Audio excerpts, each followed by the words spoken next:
Hello, family. Hello, hello, hello, hello, hello. How are we doing today? I hope we are ready for an amazing show. I know you've read the title, but let me read it again to you. How about that? Oh, let me see what we got here. Let me read the title to you. It says, hold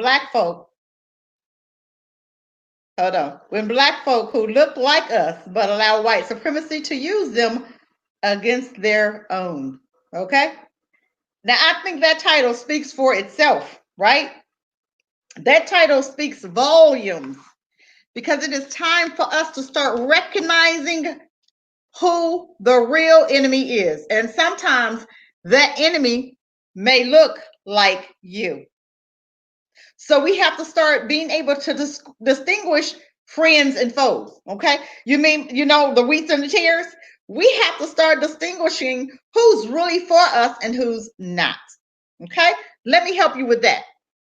There's a situation in Georgia. Okay. And we have a young man by the name of Paul Howard. Okay. And he's the DA of Georgia, and he was the one that is prosecuting the police officer that shot Rashard Brooks in the back. Okay, at the Wendy's. Okay, he was the one that put all these felony charges, which is great, on to the white police officer. So, of course, white folk got mad. Hey, Brandon, welcome, welcome, welcome.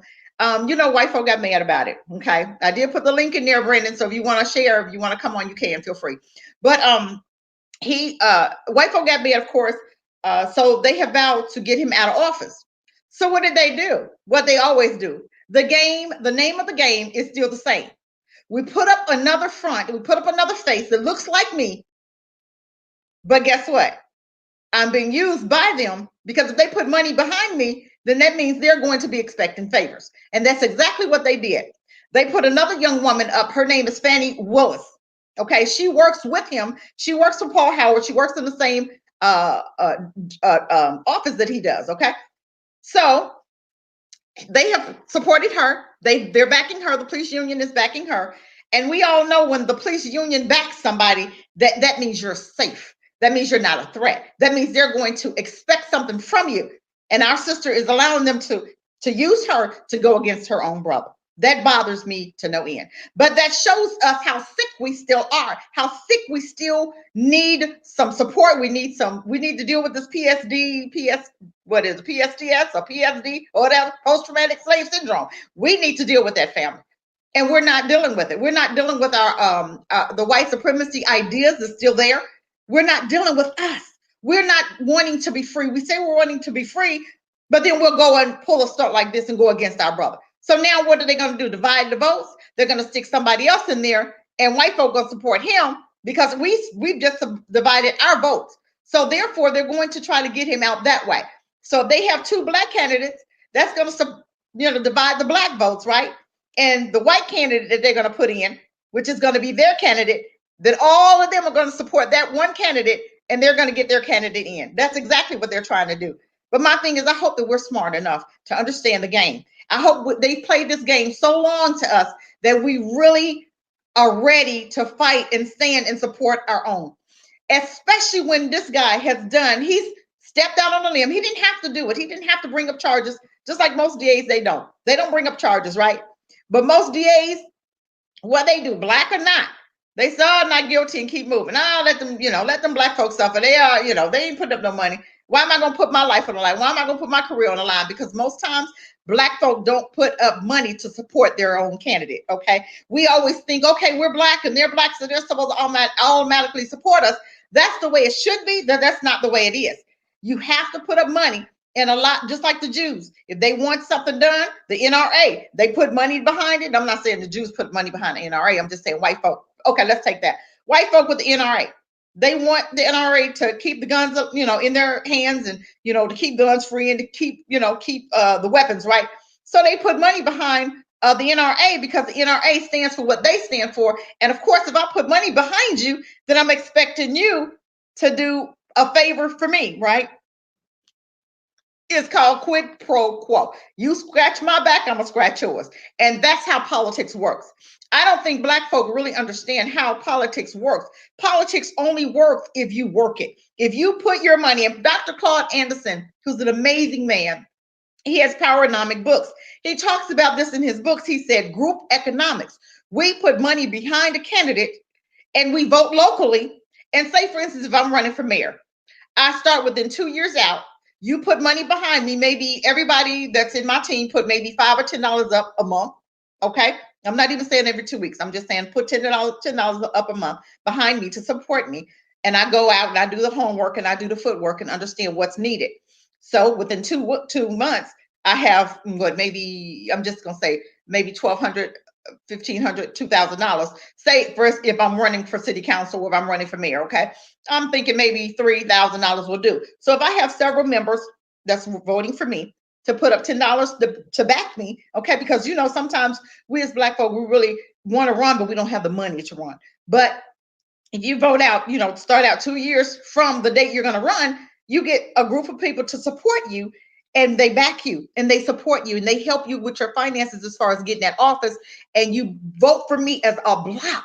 That's how we change our situations. But we need more than one. You can't just have the mayor. You need maybe 2 or 3 people on the city council. You need somebody on the city board. So if I have 3 people and I'm running for mayor, if I have 3 other black folk that has a heart after black folk, and I mean B1, I mean totally sold out to the cause, to understand that we are standing for black folk and we are standing for our own, and we're here to help lift our own up first. Okay. We have to get to that point where we're supporting our own first. Nobody else is important right now, because black folk right now, we are at a 911. And if I have a group of people that's backing me as a collective whole, okay, because we got like what, 40,000, 40 million black, 40 million black folk in the US or whatever. If we all get behind, or even half of those people get behind that black individual, okay, that want to boost them up for mayor, or want to boost them up for city council, and we get our person in, and if you have 3 or 4 of you on one panel, okay, we got it. We can change situations that way. We don't have to look federally to do anything. Locally, we can kick some butt. We can put some people in there, and you, Brandon, you can run for your mayor. Okay, you, Philip, in your area, you can run for mayor. Thanks for joining. Strange Fruit, you can run for mayor. You can do it in your area. I'm just saying, if we start changing right where we are, we start changing things right here, right now, we can make a change locally. Okay. We can't sit up here and complain and complain and complain and complain, but do nothing. I came up to somebody and I said, hey, you guys want to make a thing where it's a thing where you can do, you put in, you can put in a couple dollars, and we can support each other, and you can put money in a kitty, and depending on how many people put money in a kitty, we can get maybe $2,500 every 4 to 6 weeks. Okay, I'm just coming up with a scenario, and I go to 2 people and I say, hey, you want to join my team here, and you put in some money, and you could possibly get back, you can make $2,000 off of your $500. How many people know that black people look at that and be like, I don't want to do that? And I look at them and I say, do you want your own business? Yeah. Can you go to a bank to get your own business? No. Can you go to a bank to get a loan? Can you go to a friend to get a loan? This is a way for you to get your own business. And black people look at you like, but I have to put up money first? Yeah, you have to put up money to get money, right? You can't just, you just can't pull money out the sky. It doesn't work like that. You have to put up money to get money. You have to put up money in order to support someone that can, that's going to back your cause. You can't just say, okay, we want reparations, we want this, we want that, we want that. We have a black list, but we're not supporting you. They're going to look at you and go, no, you got this twisted. Where's the support? Where's the financial support? We have to understand this is how it works. I have a young man that was on YouTube, Facebook, and he was showing how police officers were stopping black people and how successful it was. He showed one case, and all these white folks backed him. And I, of course, I had something to say to that. I told him how safe he was. I said, you know what? You're no threat. You're very dangerous to the black community. You're no threat. And this is why you got all these white folk on your page. How many black people you got backing you? None. because you're not Black. You're not somebody that we can trust. You're very dangerous for the Black community because you don't stand. You're not Black first. He was just so excited because his page was growing and he had all of these white folk that was backing him. And that right there, family, is a telltale sign that you got to sell out. That's a telltale sign that that person is not Black first. You look at that person who's running for office. If I got a slew of white folk behind me, guess what? I'm not sold out for Blacks. I don't have a Black heart. Because people, when I say Black heart, I mean I don't have the Black folk interest at heart. That's what I mean when I say a Black heart. Some people will hear that and run off with crazy stuff. But it's time for us to have Black first mentality, a Black first heart, a Black first, to where our people count, because we are in a 911 and we need it more than anything.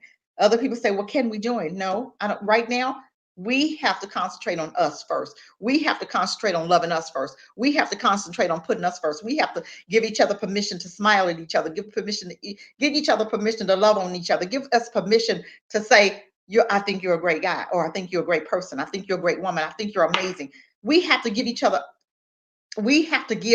each other permission to love on each other right now. We don't have any room. We don't have enough love right now for ourselves. How are you going to give love out to other people, or other foreign folk, other immigrants, when you don't have enough love for your own? It is time for us to come together and love on us right now. And I know people, I had a friend of mine that said, Cassie, you're racist. You da, da, da. And I said, hold on. I never said that I dislike anybody. I never said that I hate other cultures. You will never hear me say that, because that's not my intent. I don't care. I don't have a love or hate. I don't love or hate them. I just don't think they're as important as my own right now. I don't have a heart, everybody heart. I have a heart for my own. I have a 911 call for my own. I have a love for Black folk, because we have been the most hurt. We've been through 4 years of hell, of trauma, rage, and abuse, and we're still going through the abuse. So it's hard to come out of 400 years plus and still being abused today and be healed and whole and well. That's not us right now. We can look at it right now. You have Black folk that's, and let's go there. We have Black folk that's getting ready to vote, okay, for a man. And both of them are Satan and the devil, Satan and his son, or Satan and the devil, whichever one you want to call it. But we have Black folk voting for one or the other, right? We're voting for the Democrat or Republican Party. Now, if we look at our history, the Democrat Party was the most racist toward us. Look at Reconstruction. Reconstruction, the Republicans were doing it. Republicans were building. Republicans were doing everything. And then they backed out. And then they said, okay, we'll let the Democrats in the South take it over. What happened? It stopped, because they had the most hate for us. You have to understand where the Democratic Party came from and what they really stand for. And if Black folk doing their homework, they would abandon both parties, because right now they're all mixed together. So they're like the wheat and the tare. It's hard. They're all you have to understand, when you put something together, it's hard to distinguish what's right and what's wrong, what's good and what's bad. It's hard to make that determination if they both sound the same. So you sit back and you watch and listen to what they're saying. Okay, we listen to Trump. We know we listen to Biden. And some people right now, because Biden is picking a Black woman, they are sold out because Biden is picking a Black woman. But what's his issues? Has he right any of the wrongs that he's done in the Black community? No, he doesn't think enough of you. Is he promising anything for Black people? No, he's promising it for minorities. But guess what? If I tell you that I'm promising something for the minorities, that could mean for the crippled, the one-leg woman, the no-arm woman, the white woman, the dwarfs, the midgets, the hunchbacks. That could mean anybody. But if I specifically say, this is what I'm doing for Black people, that's what we want to hear him say. I am specifically doing this for Black people. You'll tell, when white folk know that you're doing something for them, they know what you mean, because they use code words. Okay, well, you got to get code words to Black folk, and minority is not it. My thing is, we have to know what are you willing to do? What are you going to do for Black people? How are you going to right the wrong that you did 20 years ago when you wrote Biden's law that your own son, you talked about us doing drugs and you put us in jail, you put our children in jail, but your own son was a drug addict and you did absolutely nothing. He didn't spend one day in jail. And I'm gonna tell you one story how Biden's son was in jail. He was getting ready to go to the service, and you can look this up because it's in this book. His son was getting ready to go to service. He had signed up for the service, and of course he was probably dirty, so he wasn't gonna be able to pass the drug screen anyway. So he stops off at a bar, and He was drinking, and he asked two black guys his story. Now he asked two black guys for a cigarette, and when he got to the recruit, I guess they do a drug screen or whatever. He came up dirty. What did he say? He said, "Oh, I stopped off at a bar. I was getting something to eat and blah blah blah. And I asked two guys, two black guys. Now listen to his story. I asked two black guys for a cigarette. It must have been laced with something. It must have been something else instead of a cigarette. It must have been something more into it than what I asked him for a cigarette though. Now that's the lie that he told them. And of course, he blamed the black guys. Of course, he's probably never taken any blame for himself ever in his life because look who his daddy is. His daddy wants to teach us and show us how to parent, but you can't even parent your own. So why would I follow behind you who your son is on drugs and your son is da da da? Why would I want to train my child or allow you to tell me how to parent my child when I see your child is doing this, that, and the other, and you put my children in jail or my nephew or my cousin or my neighbor's son who's black in jail for the same reason that your son is doing, for the same thing that your son is doing, but you put my child in jail, but yours never saw a day in jail? That's what I'm talking about. We have to start, if you're going to pick somebody, pick somebody that has a heart, not somebody whose past is very sketchy. And the women that's on his team, like Kamala Harris, the Rice lady, and some other, and you have the Atlanta mayor, okay, which her track record sucks for black people because she never wants to prosecute the police officers for brutality. She even came on there and fussed at black folk because black folk was rioting. But that's the only thing that you hear is when we riot, and then you talk about, well, white folk don't never riot. Well, let me help you on that one. Do we remember 1920? Do we remember the riots, the New York riot, the St. Louis riot, the Greenwood, Rosewood? Do I need to go on? Do you remember all of those riots that white people rioted? These were black cities that white folk came in and rioted and tore down.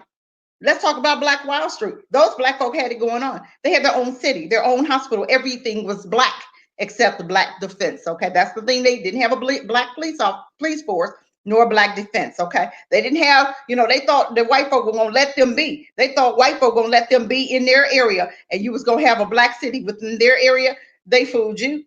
No, you weren't going to come in there and have a black anything because they know that black folk can do it. And this is why they won't give you reparations, because they know black folk will get that money and half of them will run to Africa and invest. The other half, okay, will do what? They know that we are creators. They know the gift that we have, and the gift that we have, they can't even compete. Okay, they can't even compete with the gift because while 1920 Black Wall Street was building, they were looking across track and they seen how good those black folk were doing, and they made them mad. They got jealous about it. And what did they do? They came in and bombed your U.S. government bombed a city in America.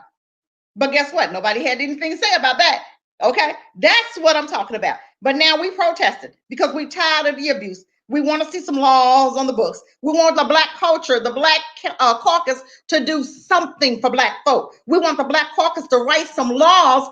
And these are black faces that look like me that do absolutely nothing for their own. They'll do it for the LGBT. They'll do it for the immigrants. Now, John Lewis or Eugene Cummings, Elijah Cummings. He went to the border. John Lewis went to the border and had a fit when they had those white Mexican children in the cages, right? But wait a minute, they've been killing our children since forever, since civil rights. You marched for it, but no change. But when did you ever make a law to say, okay, we're gonna do something about police brutality? We're gonna dismantle them for now. We're gonna defund them and give some of that money to mental health areas. We're gonna give some of that money to the YMCA's and the boys clubs so that we can keep them open. We're gonna give money to the summer programs so we can put summer programs back into the black area schools so our children have something to do. We're gonna have to give them summer jobs. We're going to do the remember the career center when our children was able in high school to go to the career center and come out of the career center. They went in as the sophomore year or the junior year, and they were able to go to the career center for 2 years, and they would get a beautician's degree. They would come out at auto mechanics, plumbers, electricians, welders. They came out with a certificate, so they were able to open up their own business when they came out of high school. Remember those days? Okay.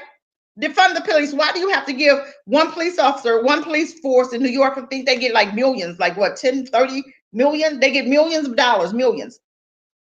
Oh, I think 10 million. Hold on. I know they get a millions in the millions. I'm not sure how much right now. I do apologize for not looking it up. But they get millions. So why do we need to give police officers millions of dollars, 10, 40 millions of dollars, millions? You can take 10 and put it here. You can divide it up. Give them 10, okay? But we want you to dismantle for now until you rebuild it from the ground up. Because this system right now is doing what you created it to do when you created the slave trade, when you created the slave catchers. This system is doing exactly what you wanted it to do when you created it. Okay. Let's decrease, let's break it down, let's defund them, let's dismantle them, and we can police ourselves. We come up with our own defense. Okay. We don't need white folk in our neighborhood because, you know, black folk, we get excited when we talk. We talk with our hands and we, you know, we do this and we want to start cussing and we get excited when stuff don't go our way, or when we're trying to get our point across. Because sometimes I'm talking and I get to talking fast. You guys know me. And then I get excited and then I'm yelling, and my husband sometimes be like, "Hey, why are you yelling?" And I'll be like, "Oh, you know, I'm excited. Come on, let's, you know." But you know, we get excited like that, right?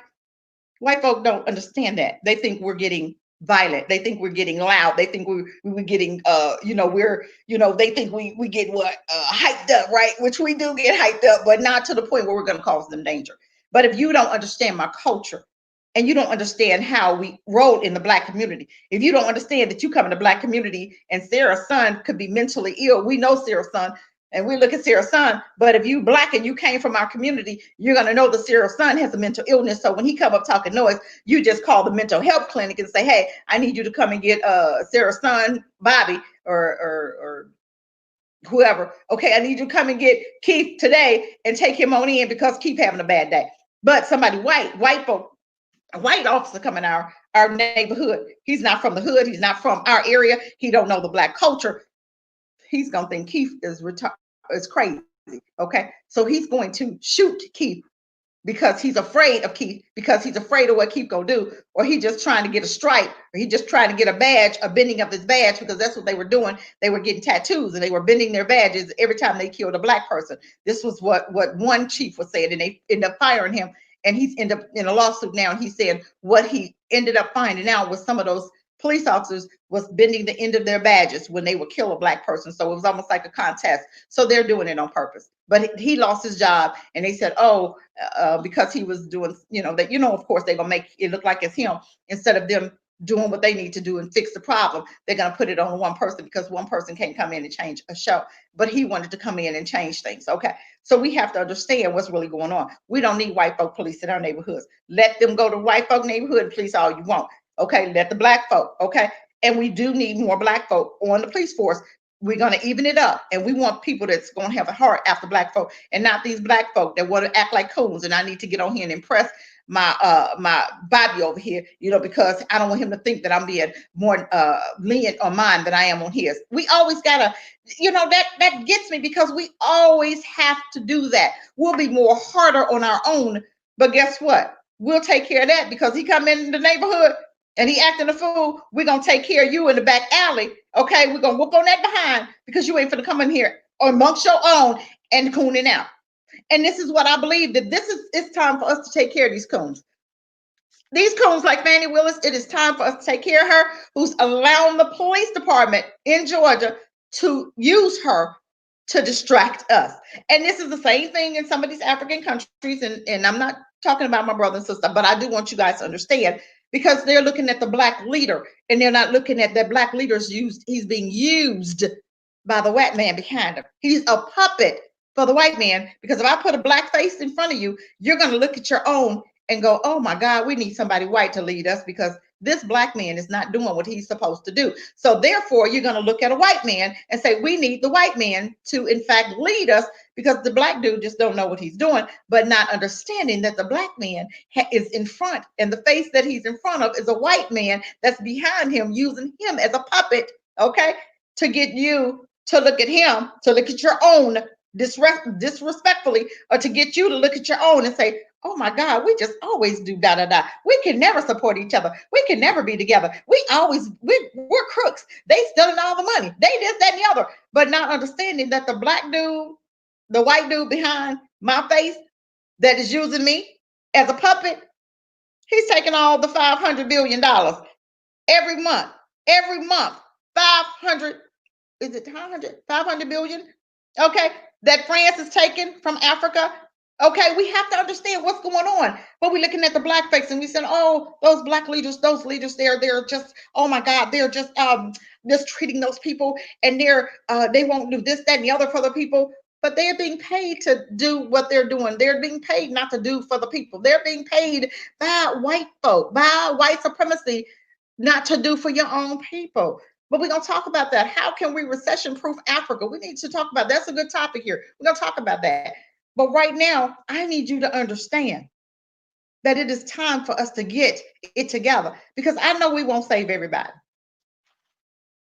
We're not going to save everybody. I know that. 2/3 are going to die. 2/3. 2/3. And I think it's time for us to start separating, listening to what the coons say, and they need to be dealt with. Angela Rye, I'm just saying. It's some other folk, okay? Candace, need to be dealt with. If you're going to be cooning around, you need to be dealt with. We dealt with them back in the old school. We handled our business, didn't we? We have to start distinguishing and understanding what's really going on. If we see a black person and you going against your own, you need to be dealt with. Shut your mouth. If you don't agree, then shut up and let that person do what they were put on this earth to do. And you do what you were put on this earth to do. Why are you running your mouth against your own? I had a girl at work, and I have an African that I work with, and she's a white girl. And she comes up to me the other day and she goes, blah, blah, blah. He's so slow. And he da. And she was just going on and on and on. And you know me, I was ready to eat her up. I was going to eat her alive. But I'm letting her say what she had to say. So I'm watching her. And I'm like, okay. I said, you've been here 2 weeks, right? Yeah. He's been here 25 years. Don't jump on the bandwagon when you hear people talking about him. Be careful what bandwagon you jump on. I said, he's been here 25 years and nobody's written him up. Nobody's giving him no paperwork. He's been doing his job for 25 years. Why all of a sudden are you jumping on the bandwagon? You've been in 2 weeks. You don't even know that man. I said, I will not go against my own for you. And she knew what I meant. I said, I don't go against my own for other folk, for other cultures. I said, and my thing is, I said, and this is the last point that I said to her. I said, you're not used to us standing up for our own. I know that. I said, but when it comes to me, I cover my own. I said, I may not understand or agree with all of what anybody do. That's my culture. For instance, let's talk about the R. Kelly just a little bit. I just want to help you to understand. I don't agree with anything he's talking about. I don't agree with any of his actions. I don't even care what happened. But let me just tell you one thing. I will not go against my own for them. I will let him know that I have an issue with him, and we'll talk about it. We'll discuss it. But as far as me getting on YouTube and getting on Facebook and talking about it on my own, I'm not going to do that. I will never do that. I think that's so disrespectful. And I think that's where we come in. And that's where that healing needs to come in. That's where that healing needs to come in, where we get our heart, we check our heart to understand, why are we coming against our own? Why are we saying what we saying? Because we say we woke sometime, but we've been in this land for so long, and we still have some white supremacy ideologies here. We still believe and we still think the way they taught us to. And it's very hard to break away from that, because sometimes I'll be looking at something, I'll look on something and look at how we act, what's going on with us, not understanding the full story. Sometimes there's another story behind that story that we don't even know about. And we're just looking at what white folk wrote on a piece of paper and they call it news, they call it media, or we're hearing their media explain to us about our people. They can't explain nothing to you. That's why I don't even watch the news. I would never watch the news. Why would I want to watch lies? Why would I want to hear my open enemy tell lies about my culture? Because all they're going to do is show black folk, black folk, black folk, black folk, black folk. But where your white folk? You mean black folk are the only one in this earth that's committing crimes? The devil is a lie. I don't want to hear that. I don't want to see it. I don't want to hear it. But my thing is, I am so tired of black folk coming to me saying, oh, this and that and that. I'm like, hold on, wait a minute, hold on. And they'll say this in a minute. Oh, black on black crime. And I'll be looking at them and I say, oh, so you mean Peterson? Remember the guy Peterson, Scott Peterson, that murdered his wife who was pregnant, and he killed her because he had a girlfriend that he wanted to go and, he wanted to start a family with her, and he didn't want to get a divorce from his wife because he didn't want to lose no money. He didn't want to split his whatever he had. He didn't want to, he didn't want to, get, have divorce, you got to give half of your stuff to your spouse, right? He didn't want to do that, so he wanted to kill her instead and his unborn child because she was pregnant at the time. You mean him, or you mean the little white boys that's shooting up the schools and churches who, let's talk about Dylan Roof. He killed 9 white people in a church. You know that. Remember that. Let's talk about the one that shot up Walmart. Let's talk about the one that shot up the nightclub. You mean those? Let's talk about the one way back in the day. Remember about 20 years ago? He blew up a federal building that had white children at the bottom that had a daycare. You mean him? Oh, let's talk. When you want to talk about the white on white crime, then we'll talk about the black on black crime. But until you want to talk about both, because it's not just black on black crime, let's talk about the Asians who do murder themselves, but they handle their own crimes and they handle it amongst themselves. Let's talk about the Irish. Let's talk about the Germans. Let's talk about, come on now, don't come to me. Let's talk about the Jews. You mean the Jews don't commit any crimes? You mean the Jews that, don't let me start. Please don't let me go there. Okay. I'm just saying, don't come to me about a black on black anything unless you're going to talk about white on white, Jew on Jew, Asian on Asian. Okay. I don't want to hear it. I don't want to hear it. I'm just so sick and tired of folk coming to me and talking about black on black crime.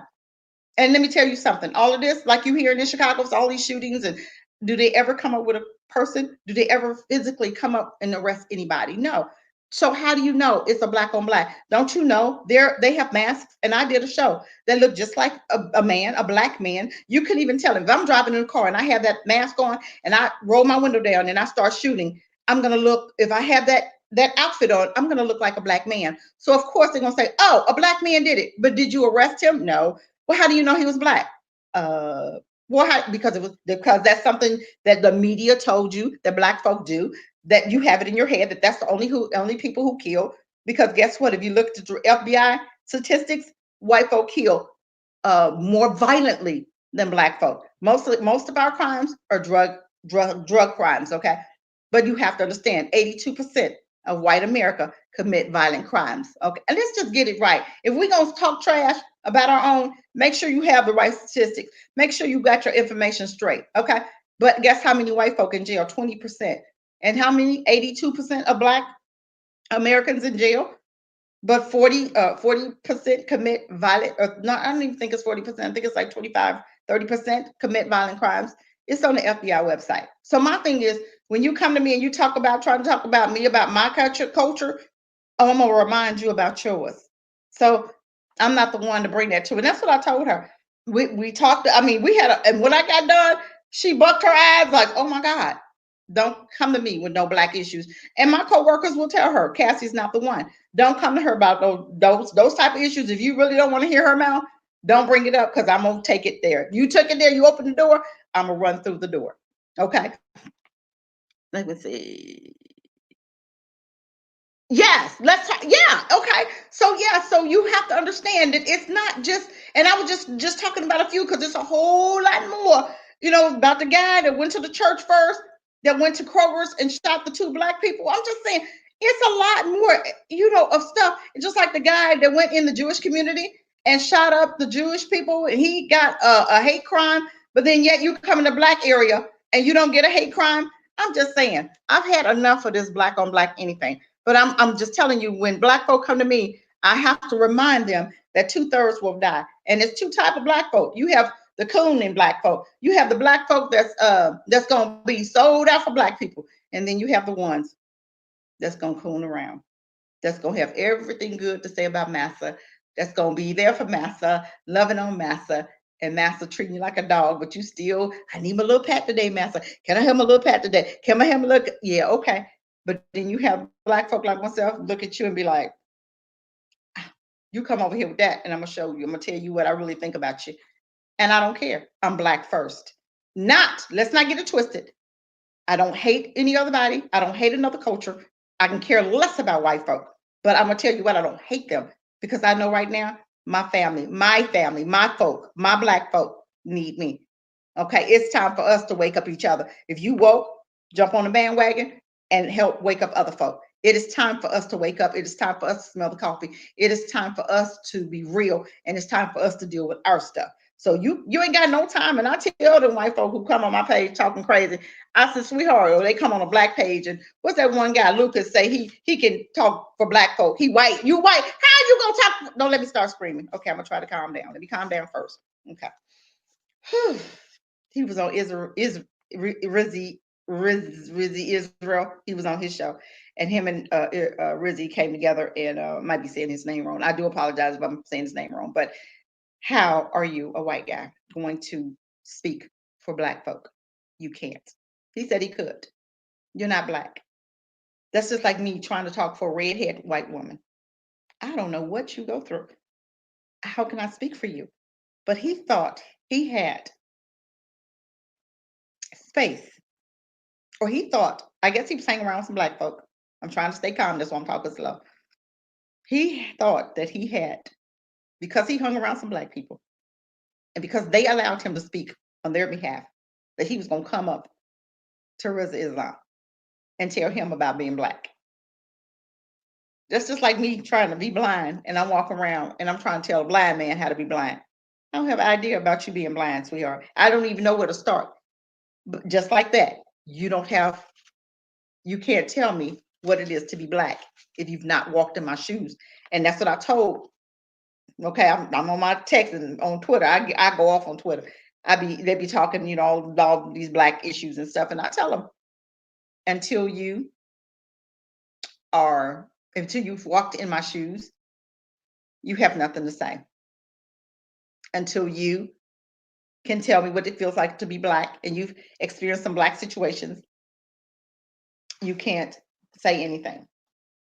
Until you can tell me how it is to have a child who's been murdered by the police, you have nothing to say. I'm going to excuse you from this conversation. I think you have enough on your plate to take care of. Take care of Dylan Roof. Take care of the church murders. Take care of the school shootings. And the only reason we've not had any lately is because of COVID. So guess what? You need to thank COVID.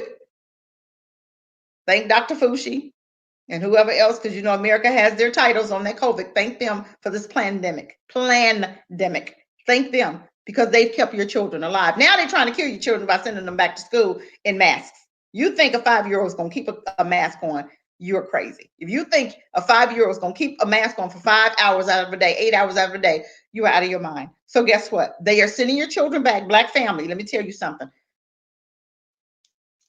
There is going to be a program, an education program. I have a girlfriend that's in the process of coming up with a program. Okay. Educating our own children. And instead of us sending our children back to them to continue allowing them to teach and tell our children all type of lies, that Christopher Columbus, who was a pedophile, that he discovered anything. I've had enough of them lies, and they know they lying. Why would you put him and know that he's a pedophile, but he has a date on the calendar? So instead of us continue allowing them to teach our children lies, why don't we teach our own children? We complain about stuff, but when we have projects or we have things to come out, why don't we support them? Why don't we support them? The program is coming out. I'm going to keep you posted, but she is working on a program now to educate our own children. And when it's out there, I hope you guys will sign your children up. I do believe that it's a very important program. I do believe that it's going to start the process of us healing us until we start educating our own children, until we as adults, and I think part of that program is going to deal with adults. And I do believe that we need to deal with PTSD, post-traumatic slave syndrome. I do believe that we need to deal with our issues. Until we educate, until we really deal with our stuff, nothing is going to change, until we get it out of our heads that only white folk can save us, or only white folk and only white Jesus, Caesar Borgia, look him up, is going to save us. Until we get it in our heads that we are all we got, until we have it in our head that nobody white supremacy, KKK, Nazi is not going to save us. We have to step out and save ourselves. How do we do that? Group economics. How do we come together? We build our own. How do we pull our monies together? And until we do that, and sometimes it may not even be pulling your monies together here in this country. Sometimes it may be moving to Africa. to do something totally different, getting land in Africa, creating your own business in Africa. You have an idea, bring it to Africa. I guarantee you they'll support it. But you cannot sit here and sit here and hope and pray and keep on waiting and, and all. It's not going to work like that. You have to step out. If you're going to do what you need to do, I hope we step out and come together and support each other. If somebody wants to run for mayor, we support that person. If somebody is moving to Africa, they have their own business, we can do it, still do it back and forth, trading, okay, trading, exporting, importing, trading back and forth. Okay, I hope we'll support that person. I hope that if you see somebody online and they're Black and they're selling T-shirts, I hope we support them. I hope we support the Black fish market that's in our neighborhood. We had one in our neighborhood. You know who won? The Chinese. Tell me why are Black folks still supporting Chinese? We can run the Chinese out of Africa if we learn how to support our own. It should not be one person in Africa. If you have two bars, a white bar and a black bar, a Chinese bar and a black bar, and that black bar is closing early because of COVID, but the Chinese bar is open and they're full, you tell me why that is. Nobody should be up in that Chinese bar. If the Black man can't be open because of COVID, the Chinese man shouldn't be open either. And if he is, we're not going to support him because we're going to support our own. I'm going to keep my money in my pocket. I'm going to dance in my backyard. I'm going to drink in my backyard. I'm going to do what I need to do on my own block. I'm not going to support my open enemy. And I hope you understand what I'm saying. It is time for us to do things different. I went to the same Chinese place I went to a couple months ago and seen who in line? Us. Why are you? I have to calm down. Let me drink some water. Hold on. Hold on.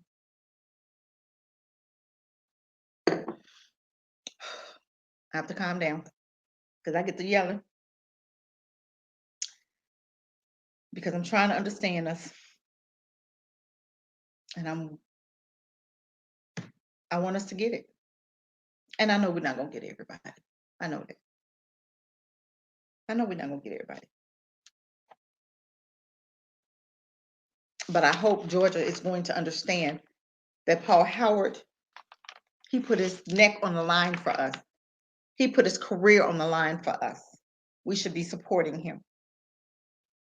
When you have a Black person that puts their neck on the line for you and they are pro-Black and they have a Black agenda and they're Black, willing to do something for Black folk, how many people are willing? We had Obama who did absolutely nothing for Black folk, and you will fight tooth and nail for this coon that did nothing for you. Tell me one thing besides unemployment.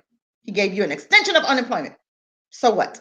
More Black folk lost more homes in 2008, and he could have bailed you out, but he bailed out white folk. He bailed out white supremacy, knowing that his own people. Michael Brown died on his watch. What did he do? What laws did he come up with? Tell me one. And I don't want to hear, oh, he couldn't. Oh, he tried. What did he try? What law? Tell me one law that he put into action for you. Tell me one that he even attempted to write that was shut down. Tell me one. He told us we couldn't. Oh, America don't run like that. Of course it don't, because you're not trying to run it like that. You're trying to please white daddy. You're trying to please your slave master. You're trying to please master. That's what you're trying to do. And again, gonna tell us what we can't have. But we trusted you. We gave you our vote, thinking you was gonna do something for us. What did he do when Michael Brown died? Did he say anything? No. He supported the police. He wrote an executive order, a Blue Lives Matter executive order. Now you tell me. I don't know why I get there. I go again. Then I'm trying to calm down, trying to stay focused here. Y'all help me in the comments. Say, Cassie, calm down. Strange Fruit, Cassie, calm down. Every time I go there, Cassie, calm down. I'm just saying, it is time for us to do it different. It's time for us to do it different. I don't want to hear another complaint about the police.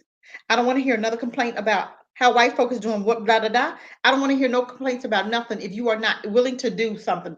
If you are not willing to do something, if you're not willing to put up money in order to make money to get your own business, then shut up. If you're not willing, okay, to do something, I don't want to hear about the police brutality. You vote for Joe Biden. Are you running for office? Thank you, Strange Fruit. Are you running for office? Are you doing anything different? What are you doing? How are your feet on the ground? All you're doing is complaining. I see people on Facebook. They show all these black whatever. Why are you doing that? Why are you continuously spreading rhetoric? We don't need to see another black man murdering. We don't need to see that. Put us. You think black folk the only one doing that? Put us some white folk sometime. Why you always got to put up your own up there on your page full of black folk murdering each other? Come on. Stop with the madness. You are so brainwashed. Black folk is so brainwashed. We won't even jump behind our own and support our own. That's how sick we are. That's how disgusting we are sometimes. But I love my black folk. I don't care. I still love you. But I will come up here and tell you about yourself. And I come up with different things. Hey, let's try this. Let's try this. Let's try this. And all people want to do is complain. They want to complain about the police. But are you voting locally to get the DAs out of there? Are you voting locally to change mayors? Are you running for mayor? Are you running for any of these offices? Are you supporting Are you supporting the blackness that's in office? That's like the Paul Howard, who is black and supporting black people and put his career on the line. These white folk eating him alive. Pull him up. Paul Howard in Georgia, DA. These white folk eating him alive. They want to bring him up on charges. If he win this race, these crackers gonna bring him up on charges and try to. That's like they did with this Karen person in Ohio. They bought that black judge, and just like another lady, Kimberly Gardner. It's a whole lot of them, black folk that's fighting by themselves. They need to come together. Just like we had one in McKinley, Texas, LaShawn. Okay, they was eating him alive because he was a black city councilman that said that McKinney, Texas, black folk was under attack and to enter at your own risk. He called it out, and then white folk got so mad at him, and they wanted to put him out. And he said, "You can't put me out. The people put me in. The people voted him in. So therefore, if people vote you in, what you want me to step down because you don't like what I'm saying? You don't want to hear my truth? If it's true, what's happening in McKinney, you don't want to hear his truth. So you want him to step down because he's speaking against brutality. He's speaking against abuse. He's speaking against police shooting folk in the back, running from them. I run too, because you know every time you come in contact with the police, you're going to die. Yes, I run too. So know that when they stop me, if I look like they're going to threaten me, I'm going to run too. So guess what? They probably going to shoot them back too. I'm just saying, we run. Black folk have been known to run from police because you know it's not going to end well. Look at George Floyd. I wish he had ran. Well, then he might have been shot. Well, he would have died anyway. He stayed, he died. He would have ran, he would have died. So can we win? But you had how many people standing around when George Floyd was taking his last breath? Nobody approached the police officers. I would have got sprayed. I'd have jumped. Somebody could have did something to help a brother out. But everybody, man, you killing him. You killing him. Oh my God. But what did you do to stop it? Did anybody do anything to stop it? We talk a good game, but we complain and do nothing. Yes, please, let's talk about that. Oh, God. I did see something about Cardi B. I am holding, and I'm so sick of our black entertainers. Do you see white folk? Do you see white folk looking like hoes on TV? You're not teaching my granddaughter how to be no hoe. And that's exactly what Cardi B is teaching our children. And black folk, what is wrong with you? You shut that mess down. Why are we not shutting her down? Why are we allowing this Mexican girl or whoever she is, she's not black, to come into your culture and to make millions, trillions, to make millions off of you, your black dollars? And she's standing up there looking like a hoe and talking about sucking men's penises. I'm gonna be honest. I just don't know how to cover my mouth right now. She is teaching your child. This is what she's teaching our daughters. And you have her playing on. You have her playing in your car and your daughter singing to this thought and watching her videos. Are you out of your dirt gone mind? We have enough. We have enough in our black culture, and you're not holding your entertainers accountable.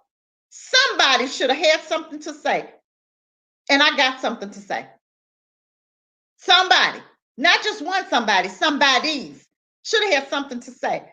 This woman looks like she want to be. She said she wasn't black. So I don't know if she's black or not. I don't think she's black because she said she wasn't. She looked black. I don't know if she's black or not. I don't know her culture, but I'm just saying, even if you are, that's unacceptable. You are not going to look like a hoe and teach my daughter how to be a hoe. You say you're not a role model?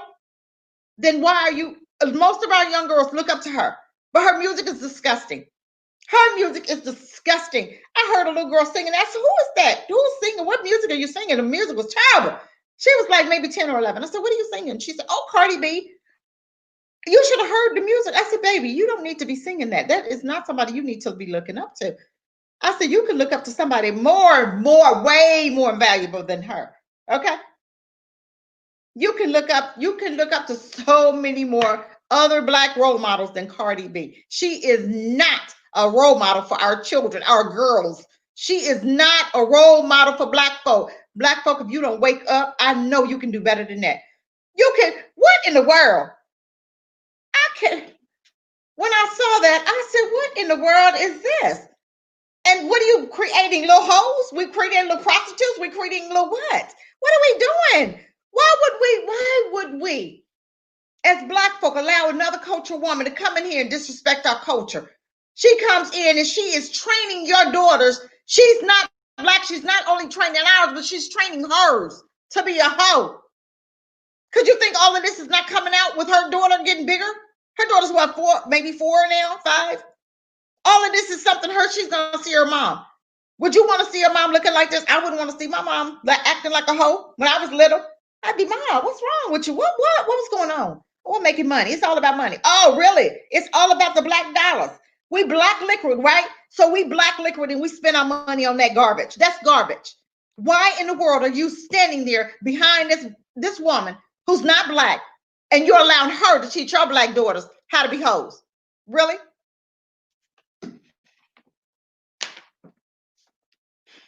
Oh, she's Dominic. That's what she is. Oh, most Dominics.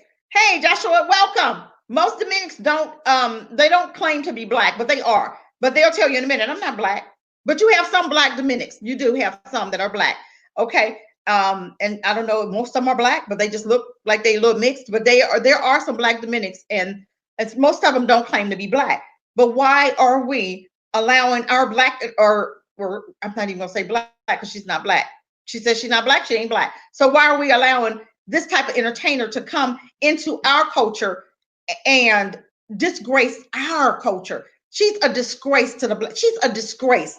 And we should not even allow her to, we're not even buying her music. We need to boycott her music, boycott her. She ought to know when you come with trash like that, we're not even supporting you. And that goes for any black entertainer that comes into the black community. If you got a whole bunch of cussing in your music, disrespectful.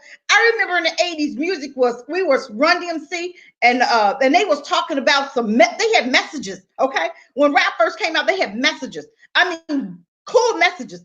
And they didn't even want to sell the records because they weren't dirty enough. So now, the dirtier you are, the more records you sell, black folk, and the more they will produce your music, Jewish community, because that's who's behind the entertainment. That's who's supporting it. That's who sponsors. That's who's paid for it. That's who decides if it's going to come out. And the dirtier it is, them dirty dogs, the nastier it is, the more disgusting it is the more they'll back it.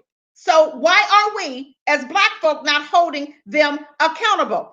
Why are we not holding them accountable? We don't let black folk or so-called black folk or black folk that come out of the community and say, "We're not black." You come in our community and you disrespecting our music, you disrespecting our children, you disrespecting us. You already said you're not black. So why are we supporting them?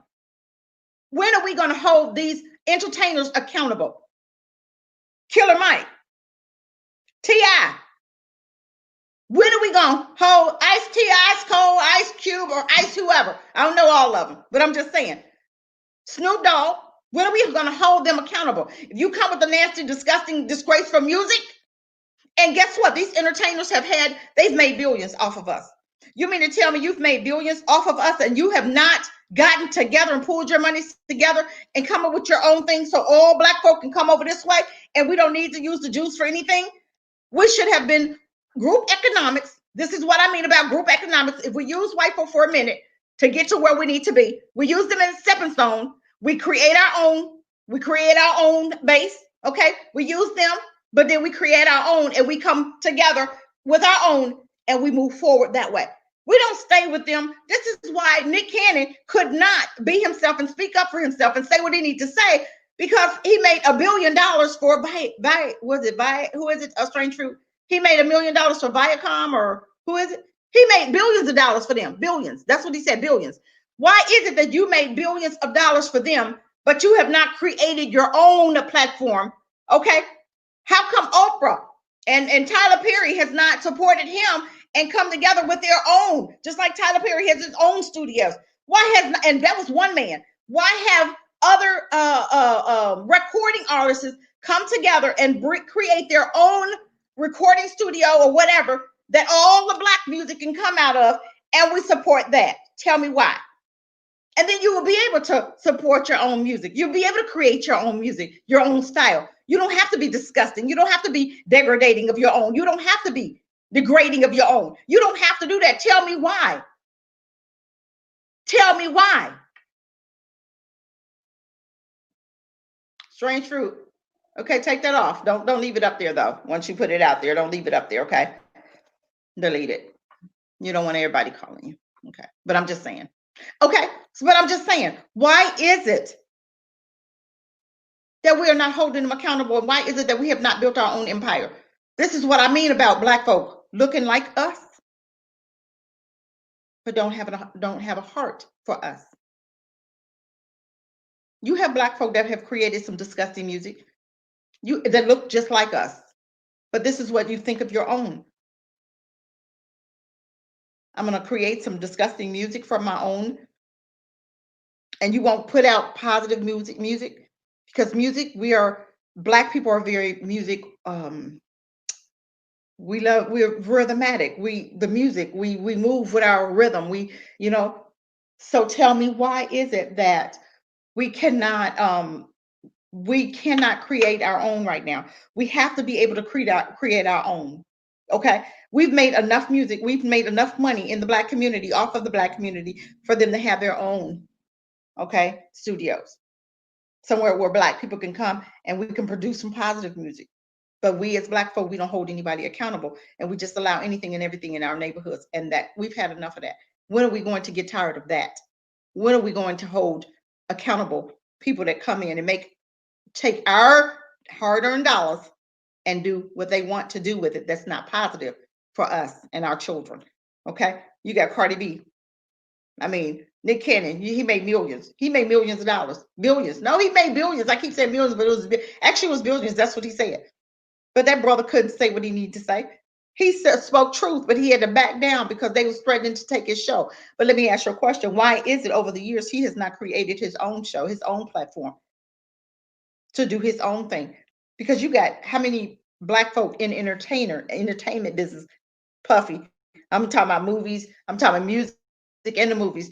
And they make millions. They make good money. Why have they not put their monies together to create their own platform? Like, Dr. Boyce Watkins has his own platform. I'm not, endorsing him or anything. I don't, know him like that. But I'm just saying he has his own Black movie night. Okay. And he creates, you have a play, you have a, if you have a play, if you have a musical, if you have anything, like any type of entertainer, he'll produce it, and like a movie, and he'll produce it and show it on his Black, he's trying to create a Black Hollywood. That's what I'm trying to say. So why don't we support him more? Why don't we support our own more? And when they step out of line and they give us some crazy stuff, why don't we say nothing?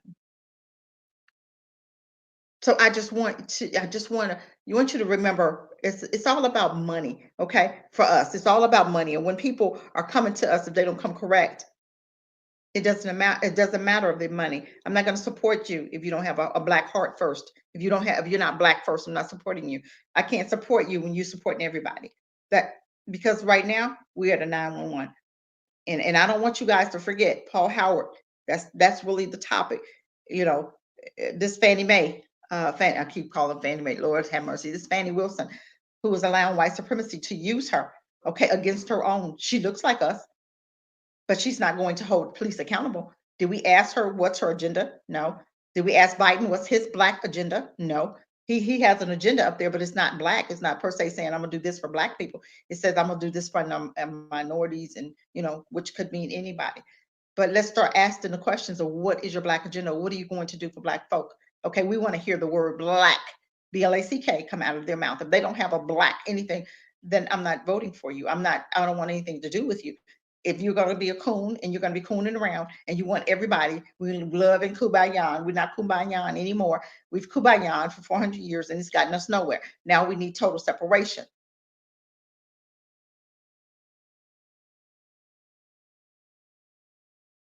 Yes, instead of saving money to do their own thing. Yes, Miss K, thank you for joining. But yes, you're right. But it's time for us now. Nick Cannon has made them millions, right? It is time for Black folk as a whole because this kumbaya, this integration, this this everybody, let's all get along. That's not working for us. It's time for us to do something for ourselves. It's time for us to do our own thing. It's time for us to come from among. It's time for us to learn not the ways of the heathen. It's time for us, even communication corrupt with manners. It's time for us to come on, do your own thing, come from among, do our own thing. Okay. We've allowed them to gentrify our neighborhoods. So what they do, they come and gentrify it, then they separate and put us out in the white folk neighborhood. We think we coming up because I live around white folk. They don't even like you. So what? You live around white folk, you don't even talk to. What the hell is that? What? At least you had your own communities, your own homes, your own houses, your own hospital, your own taxes, your own everything before Martin Luther King did you a favor and put you in a burning building. And we thought it was, oh yes, we're gonna come against our enemies. We're gonna come with them. We're gonna share bathrooms. They wouldn't even let you pee in the same toilet. They wouldn't let our children do the same thing that they could do. They wouldn't even let our children come and come in and go to the band and go to the gym together and do. They wouldn't even let us do the same thing in the same building. We were in the same building, but we still had separate. So you should have stayed in your own schools and put your money into your schools and had a separate government. And you vote for your own, and we have our own in our own towns, and we could have put our own money behind our own schools and taught our own children. I guarantee you things would be totally different if we had stuck amongst ourselves. I do believe that. I believe in total separation. I really do believe that in total separation. I'm just saying. I put the label. If anybody want to come on and have a conversation, you can. I'm gonna put it in the box. If you want to come on and you want to speak, feel free. That is the so if you have comments or questions, please come on. If you want to have something to say, please come on. I don't want to sit up here and talk to myself, but I'm just saying, I believe in total separation. And let me tell you why. Total separation. We've tried integration. It has not worked. We tried to come together. We are only one coming together because guess what? When you move in their neighborhood, what do? They move out. They get 5 or 6 y'all Negroes coming up in their neighborhood. They look at that, they be gone. Okay. They've never integrated with us. We've always tried to integrate with them, but they have never tried to integrate with us. All right, Joshua, here you go. I'm adding you now. Hey, Joshua, how you doing? You're muted. Unmute yourself. You're still muted. Okay, I think I'm good now. There you go. There you go. How you doing, Joshua? Welcome. How are you? I'm good. I'm good. Cathedral. What you got for me today? I just came on. I was actually eating as I was texting. Uh-huh.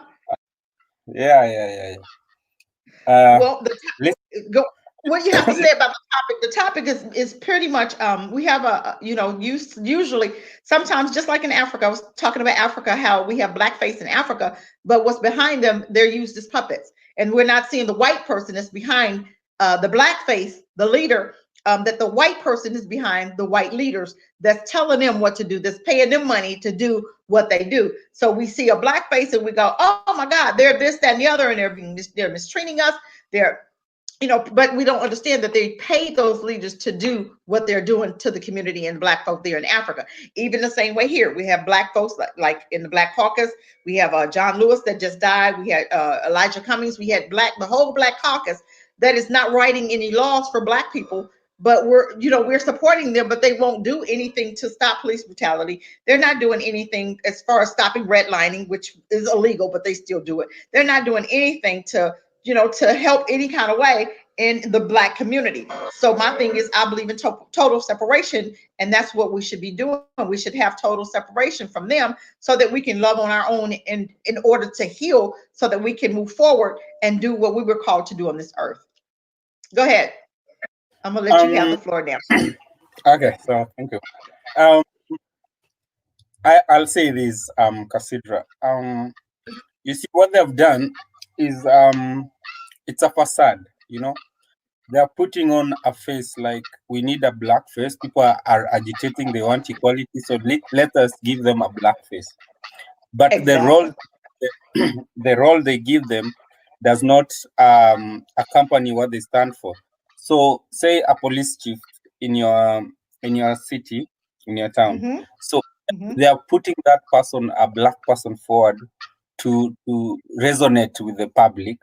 But in real sense, Right. when she goes or he goes to the boardroom, the only people you find seated there are the white people. So this is more like a PR stunt, so to speak. Yes. So Yes. you think you're making progress, but in retrospect, you're actually doing nothing. It's like you're going in circles. There's one thing we Yeah. need to understand, and we need to, like, it needs to sink in. The whites will never want the blacks to have power. Never. That Can you will say that again? I happen. didn't hear that. That Say that it that again. that has to sink with every black person, whether Say rich, whether it poor. again then. Say it again. Yeah. So and you made a good point about the rich folks um marrying to the whites, and then you find now they more like water down the culture to more of the white culture more than the black culture. Right. So what happens is that whites have their own agenda. Mm. They want to have some sort of a white race. So what can we do to eradicate the blacks? So you cannot kill all the blacks. So what can you do? The next best thing is intermarriage. So marry them, have kids with them. The kids turn out to be brown, so the kids are more exposed to the white culture, so they Yes. tend to marry again the white Yes. family, and then the rest disappears just like that. Right. you know so and that is why I'm saying is the rich black folks, the first person you should be looking at if you're going to get married. Please look at your brother, look at your sister, look at your skin. Is it the same person? When it all comes down to race, are you going to stand with that same person in that crowd, or are you going to be separated just because of your skin color? People think just because you live in a white neighborhood you're white. You're not. At the end of the day, when it all comes down to going back to your race, everyone will go back to their races, and that actually means we need to actually have a plan as Africans and have our own agenda. Why can't we also say we want the entire race to be black? You know, Yeah. why must it be the whites are the one who are setting the agenda? Why can't we set our own agendas? You know, Right. Casidra, you're where you are. I'm like, come to, and I know you're coming, so come to Kenya, get married to a Kenyan, live your life. I mean, have kids here who are, you can say have African roots. You know, you cannot be saying I'm African just because of passport, Casidra, and then when things hit the fan, you're going back to to United States saying you're not giving up your passport. So we need to make a conscious decision that it does not just change by you saying it. It is accompanied by your Right. actions, right? Right. So you're saying I want to invest. Good. I know, consider you're like way into investing in Africa, and that is good. So you see the actions that follow, you know, Right. that is what counts. When I see our sisters in America saying they want to come and get maybe African husbands, and the guys are saying they want to get the, like, you bring back the culture. So for the ladies who are in America who do not understand the culture, when you get married they get to understand the culture. So the Right. kid that comes out of the relationship understands the culture. you know so you bring back the lost glory of Africa. And we have plenty to offer. The music industry, like you said, it's dominated by the blacks, are making a lot of money out of it, but where are they investing the money in? Hmm? They are Right. going to these rich man's houses. They're buying mansions there. 10 million worth of a house in a country whereby racism is at its highest. You're buying a mansion worth 10 million. I mean, sit down, ask yourself, is this good economics? Right. And I guess just because you have 15 bodyguards, it does not make you a superhero. At the end of the day, people are going to look at you as Rick Ross, you're a black person. Whether you have $2 billion in your account, at the end of the day, you're a black person. Right. Find your Right. roots. I know a couple of celebrities have gotten the African passport, and they have actually renounced the the American citizenship. Oh wow, awesome! Yeah. Yeah, I know a couple of them. You can just, I know I've forgotten their names. If they pop up, I'm gonna I will remind. I mean, I will mention them. But I've seen some who are making the move, and they're actually doing it. Yeah? You're seeing it's called who? This one that is calling it is building a city, an entire city. He has raised, I think, 6 billion. It's a black person.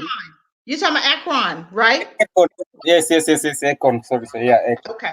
Yep, I know. He has he also deals in Bitcoin also. So LXM is his Bitcoin, and it's doing really well because he's going to use that Bitcoin in his city, and he's only going to use the LXL Bitcoin in his city. So yeah, he's doing really nice, really good. He's doing really good. Yep. And that's exactly my point. That is exactly my point. We do have black excellence. We do have, so we can actually follow up. And my worry was, where are all the other celebrities when Akon is making such a major move, like $6 billion raising funds? That's a huge sum of money. Right. Where are the resources of this world? Why can't you contribute? These are people in their music, they tell us how black they are. But when it comes to reality and what they are supposed to show for, they don't. Right. So they separate themselves. They'll be like, no, I live in a white man's neighborhood. And they think they're coming up because you live in a white man's neighborhood does not make you anything, because half the time they don't talk to you, they don't speak to you, they don't even like you. And if too many of them move in your neighborhood, they're moving out. If too many of you move into that neighborhood, and they've done that on purpose, because if they split us up, then we don't come together, we don't communicate, we don't love on our own, because we think that we're special because we live around a bunch of dysfunctional white folk, because all of them are dysfunctional. And we have to understand that we are so sick as a black community, and we all need help. African Americans and Africa, black folk in Africa, that we all have PSTS, what you call it, PSD. All of us suffer from I know the Americans, we suffer from the post-traumatic slave syndrome, but you guys suffer through the apartheid. That's still, and then we've allowed our enemies to educate our children, which is crazy. Why don't we educate our own children? There are programs that we can sign up for, but all we do is complain, and do nothing. It is time for us to support our own, to love on our own, to totally separate from our enemy, and to come together and get the healing that we need so that we can be the productive adults that we are. We are such a prosperous culture, and we don't even know the power that we possess because we're so busy continuing to be brainwashed, waiting for our open enemy to give us accolades for us to understand how important we are. This is why I wrote the title. Sometimes we depend on black folk. Even with that, we look to black folk, our leaders, to do for us, but our leaders aren't doing for us.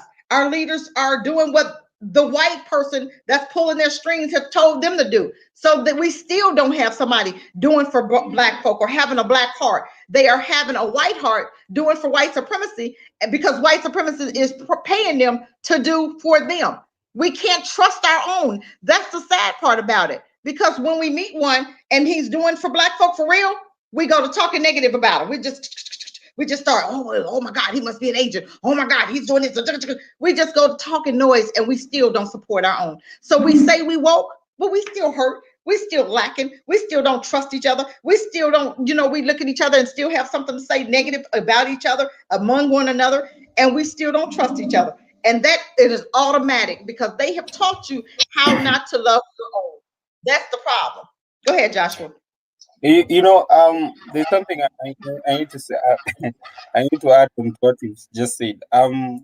It starts even with the music that Oh my they're God, playing. yeah. So the music, you're demeaning your ladies. You're calling them vulgar names. Compare. Let's just do a simple statistic.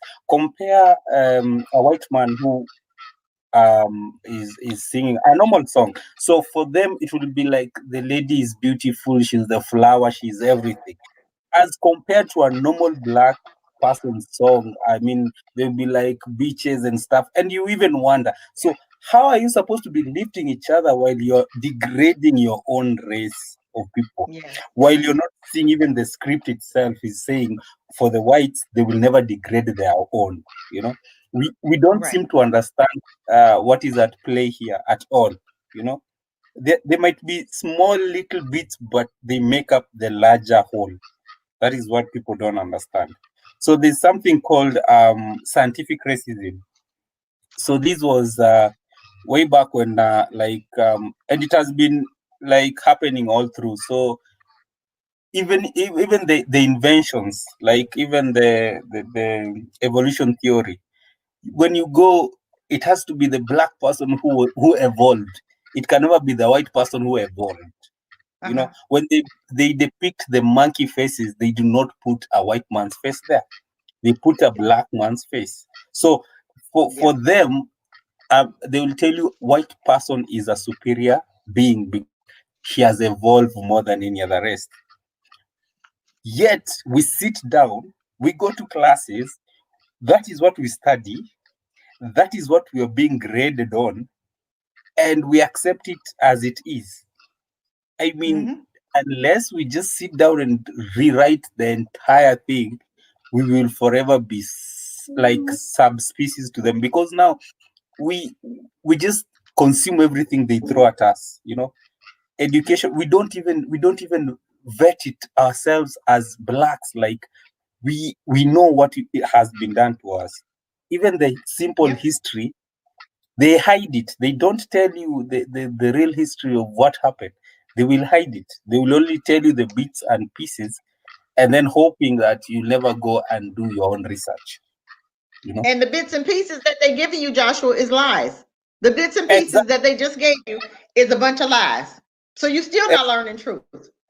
exactly, and that is what I'm saying.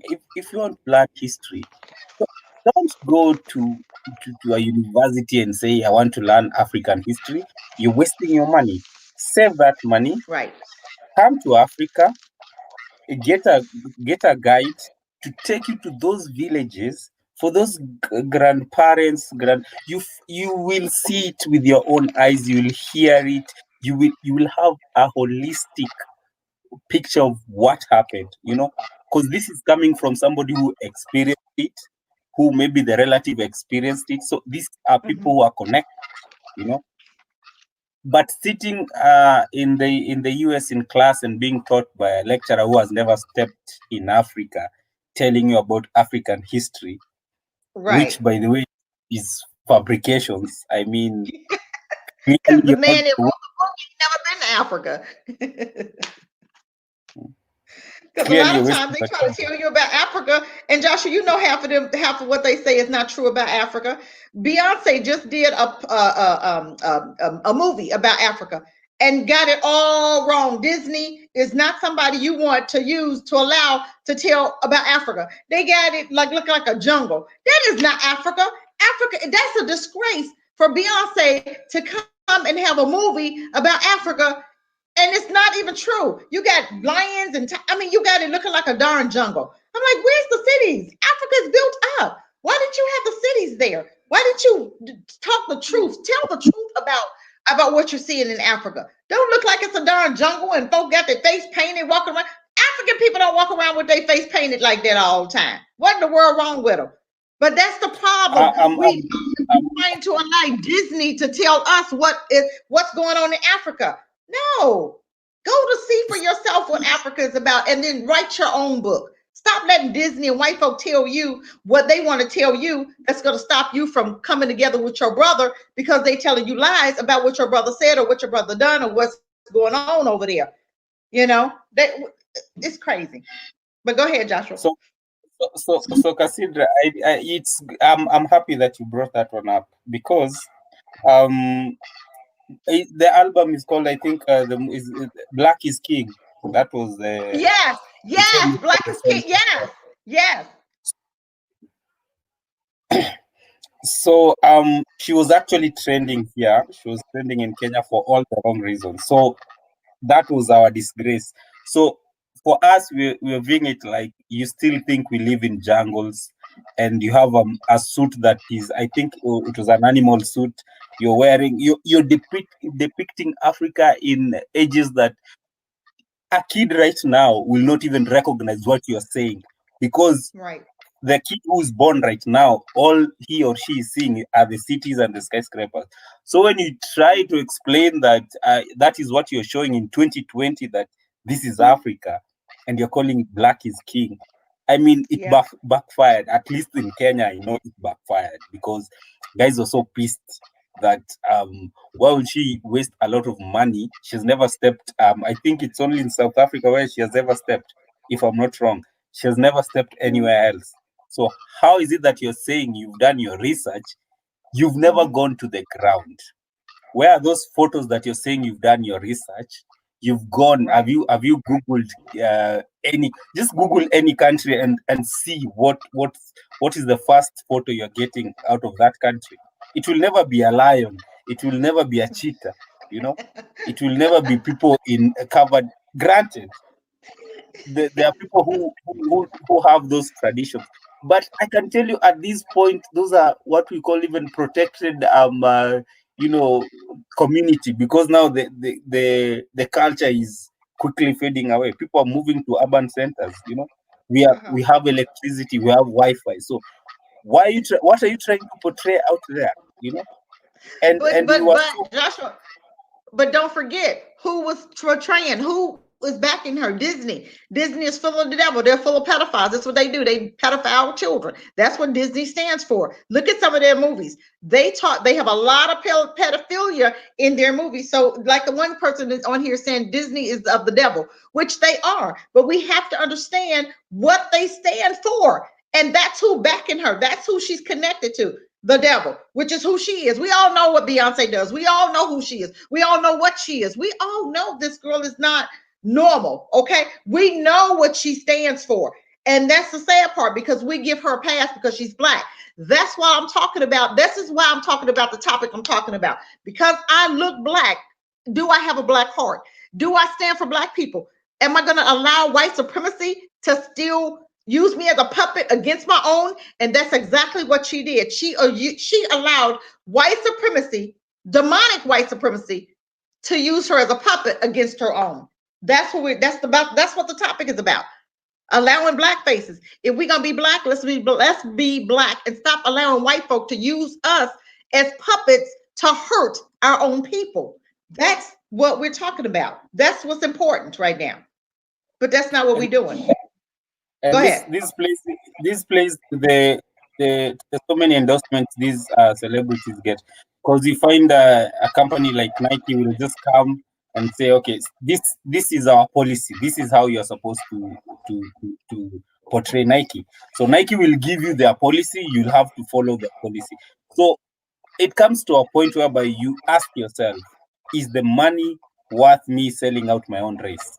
Because to be Right. honest, I mean, you remember it was Nike and this basketball player, they had a falling out of a verse that was supposed to be put on the shoes.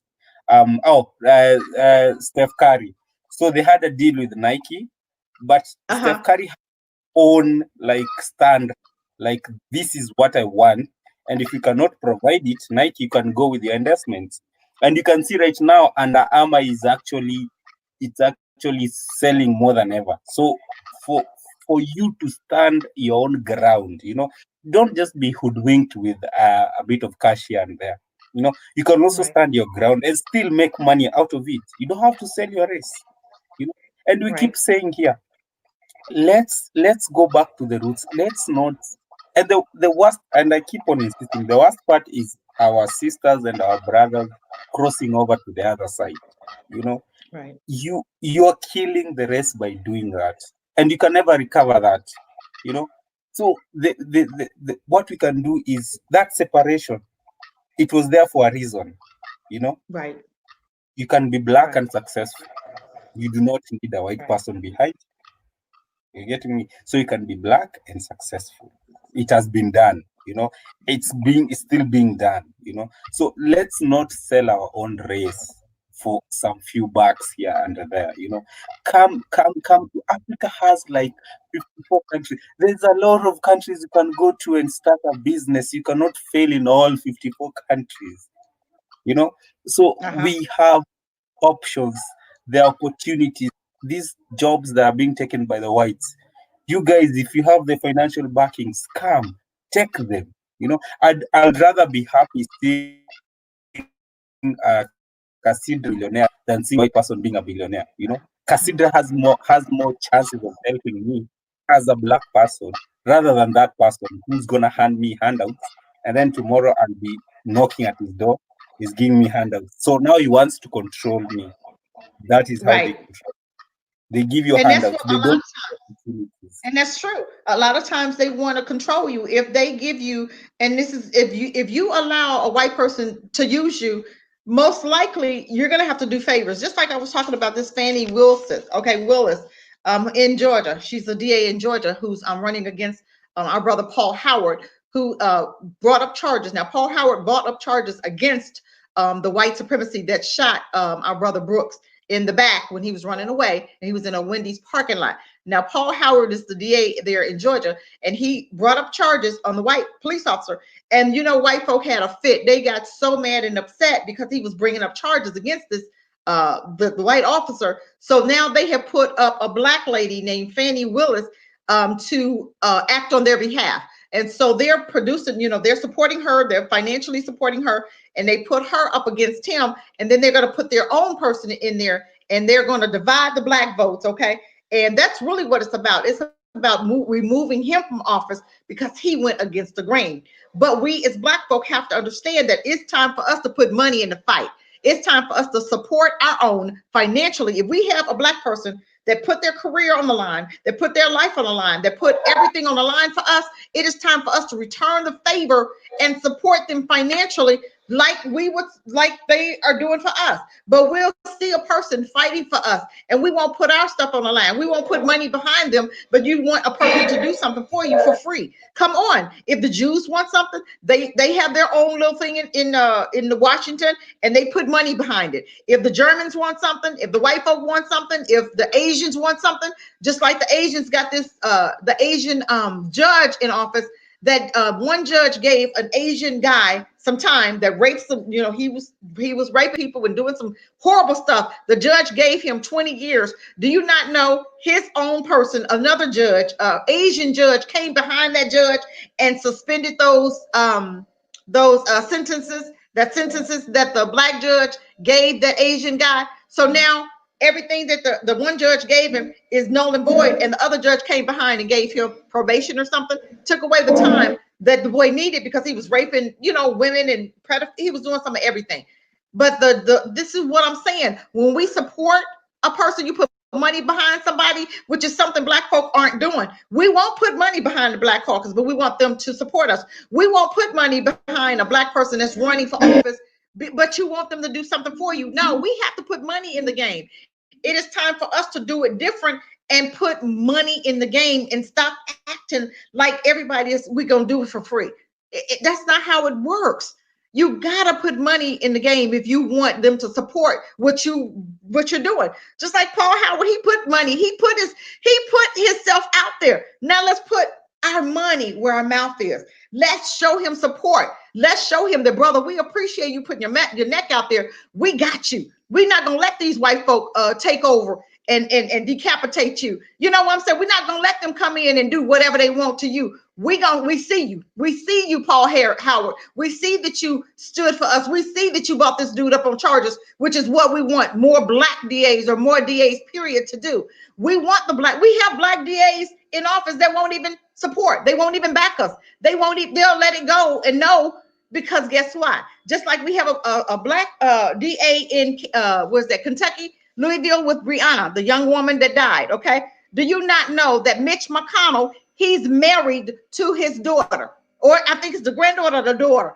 Really, he's black, right? Mitch McConnell is one of the congressmen, the big top dogs, okay, in Congress, okay. And that dude, he's black, is married to Mitch McConnell's daughter or granddaughter. I can't remember which one she is. But that's why you can't get him to do anything for Breonna Taylor, because he's married, he's in the family. He can't do anything for her. He can, but he's not going to, because if I do, then guess what? I'm gonna make my wife mad. I'm gonna make Mitch mad. I'm gonna make a whole lot of folk mad. So I'm gonna sit over here and I'm gonna be coon that I am, and I'm gonna chill in the background. But guess what? Somebody better get arrested for that. Somebody needs to get arrested, and they need to get arrested ASAP. It is time now for somebody to pay the price of that young girl's death. So because you cooning around, he needs to be dealt with. And I'm gonna tell you, all the coons that we see that's cooning around, Haiti, remember when Haiti was doing their revolution, what did they do? They killed all the coons. They killed every last black person that they knew that wasn't going to support them in their fight. They dealt with them first. Then they went to get free. That's what they did. And that's what we need to do. We need to deal with all coons. I'm serious, because they are very dangerous to the black community. They're very dangerous to black folk, period. They're very dangerous to their culture. And they need to be dealt with. Go ahead, Joshua. And you brought up a very brilliant point. And again, like I keep on insisting, now he has conflict of interest. You're a black person trapped Right. in a white marriage. So how are you supposed to handle that which comes to the public? Like, Exactly. should I make my family and my wife mad because I know at the end of the day I'm going to that house? Or should I please my own race that has my own backing at the cost of my own family? These are the problems we put ourselves into. If he was married to a black person, that would have been an easy task for him to handle. But now, since he's married to a white person, tied, because even the family itself will be like, no, you're one of the few ones who are the good ones, you're not like the rest. And then they try to separate you from other black folks. So what they do, is they tend to, so say you're a billionaire, or you're in position of power, so you're married to a white person. So what they tend to tell you is that you're one of the good ones, you want Yes. you want so they try to switch talk you, tell you these old things so that you hate your own. So at the end of the day, you feel like I belong to them. They have accepted me. Yep. What they are doing, they have not accepted you. They have separated you from using your influence and power to actually do what you're supposed to do with that power. So they are taming you, in other words, in a very subtle way. But since you're too quick to entrusting, I think as Africans, I usually say we are naive because we tend to believe everything we're told, especially if it comes from that white person. If a white person comes to, say, Africa, and this actually plays, you can see it. So a white person comes to Africa, he'll be like, you guys, you're nice, I'll build a house for you, I will, and again, consider this is some, I've had this before. When these people who start the NGOs here, so they go to of course, you have the poorest parts. So they go to the poorest parts, and then they show that as the entire country. So when they go out there, they will tell those people out there, like, people are dying there, diseases, the streets, the kids are not going to school. They will say all those things so that they can get a lot of money and come and actually now do their bidding. Because now you are under their NGO. So as kids, you're being raised according to their culture, you know. Right. So they will take you to their schools, they will indoctrinate you to their culture. So as a kid, you're growing up knowing that you're special than the other black person who never had a white person to support them, Right. you know. So you become dependent on them, and that Right. is what they've been doing with these NGOs. They go out there, they portray a very bad picture. You know, at first I never thought that the whites were like the liars that we think they are not. Those guys are the worst liars I've ever come across. And they make it so innocent that you'll never know they're lying. You know, very serious, straight face. Very serious. Be like, these guys are, Yes. you know, from Yes. what I've You're been right. reading and the research, these guys are the worst liars you can ever come across. You know, they don't, you do something they don't like, they will pull you down. Yeah. You know? They will Yeah. find ways of putting you down. And I think our celebrities are playing a very safe game. Like they don't want to upset the financial backers, but at Right. the same time they are black. So what are they supposed to do? You know, there are things you can do to uplift your brother and sister. You know, go to Right. those projects that are there. You know, build houses for your black folks. You know, try and find opportunities for them, you know, invest in schools, you know. Drake, the Drakes of this world, the TI of this world, come together, all the black folks come together, have your own black cocoon and agenda, you know. Yeah. Strategize, say we want to achieve this, so we want as much money as we can get from these white folks, but we want to build our own black university that will have our own curriculum, you know. Right. We Right. will employ lecturers from Africa, from across the world who are Africans and can teach our black folks the culture, the history, be it science, be it any course they want, but it has to be a black university. We do not have that in the US. We don't. It's all owned by the whites. So how do you expect to have a mindset that is changed when everything you're doing is based on a white man's perspective? You know, Right. so you're going to look Right. at the same thing. So you come to Africa, you think like a white man. You'll be like, I know better than these guys, you know, just because I came from Right. the US. And you overlook And that's not true. the Right. facts on the ground, you know. So my major concern is we need to start, like you said, we need to start investing, you know. We need to have a mind shift, like a major mind shift. Yeah, I've seen on Right. the news everywhere, CNN, BBC, they're saying blacks Hmm. are starting to come back home. They're doing interviews, and a lot of people actually are coming back to Africa and settling. I've Uh-huh. seen some projects, Africans like Black Americans. Somebody who was given fee, a campus fee, he came to Africa. What he did, he bought land and he built rentals. And he said he built rentals with his tuition money, and he's making Wow. huge amount of sums of money. So like for Wow. him, he was like, I'm not going to waste my money on a white folk. I'm Right. going to Africa. This money is more than enough to start a business. He did his research, he had his Yep. contacts, you know, they showed him the right places and everything, so the right channels, and now he's making huge sums of money, you know. Others are coming, Because, they're like, this but is what Joshua, we. it doesn't. But Joshua, it doesn't take a whole lot to start a business in Africa, and people don't understand that. It doesn't take a whole lot of money to have, to buy up land in Africa and create, houses. You can build them for 10,000, 11,000, $20,000. We have to understand that we have been hoodwinked to believe that it takes a whole lot of money. It takes a whole lot of money here because this is just what America is. But I don't, it doesn't. I have people that have Airbnbs and they have properties there, and it didn't take a lot of money to do it. One guy friend of mine started it with maybe $500 down. One apartment is what, $200. I mean, come on, it doesn't take a whole lot. We have to understand that anytime we can use, like you said, the young man, he used his what is student aid money.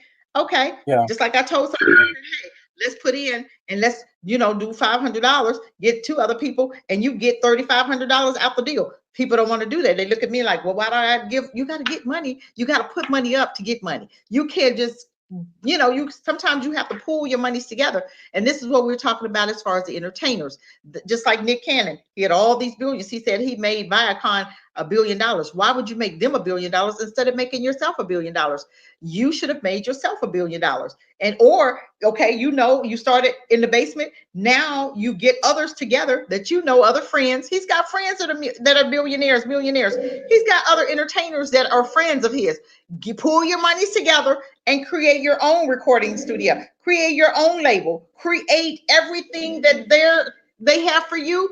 You create for yourself. If you have to use them in the beginning, I seen a movie where this one guy, his girlfriend was singing and he wanted to be her manager. So he went to a Jewish man, okay, and he said, hey, I want $10,000 and I'll give you 10,000 plus interest back. And the guy said, okay, I'll give you $10,000, but he wanted so much money back. And the guy said, okay. So he used his enemy to get ahead, and then he paid his enemy back. But the only thing with the enemy didn't want the 16% that he charged him. He wanted to continue on. And the guy told him, no, this was our deal. We're going to stick to this deal. And that's all. He could have continued on with the deal because the man was said, you keep that money and we'll just continue on. He said, no, I'm going to pay you back your money plus your interest. But you have to be very careful when you're dealing with your enemy. There's always going to be an attachment to it. And that's what that showed me in that show. It's always going to be an attachment, just like this Willis person, this Fannie Willis, that is using the police union to back her. That means she has no integrity because she's not going to be able to do her job adequately and prosecute these police officers because the police union is standing behind her. That's what we have to be very careful of. If somebody is coming to you, especially when you know that they're your enemy, and say, hey, I'm gonna give you $10,000. Let me invest in your business. No, I don't need you to invest in my business because I know what's attached to it. Look to your brother and sister and say, hey, how many can come to the table? Give me 10 people that can come to the table with me with $1,000 and I'll give you interest back on that money. Okay. And we can create our own business, create our own network. And you know that it's going to be free and clear and not attached with some stipulations, just like our civil rights leaders.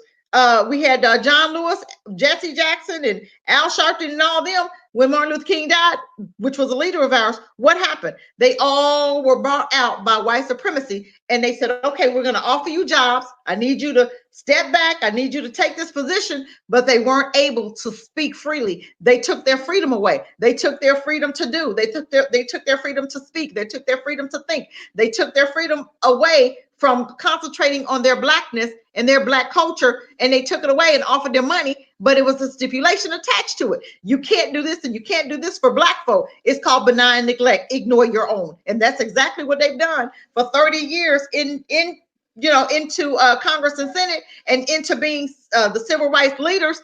They've all sold us out for white folk because they paid the price, they paid the money to use them, and now they're using them as puppets against their own.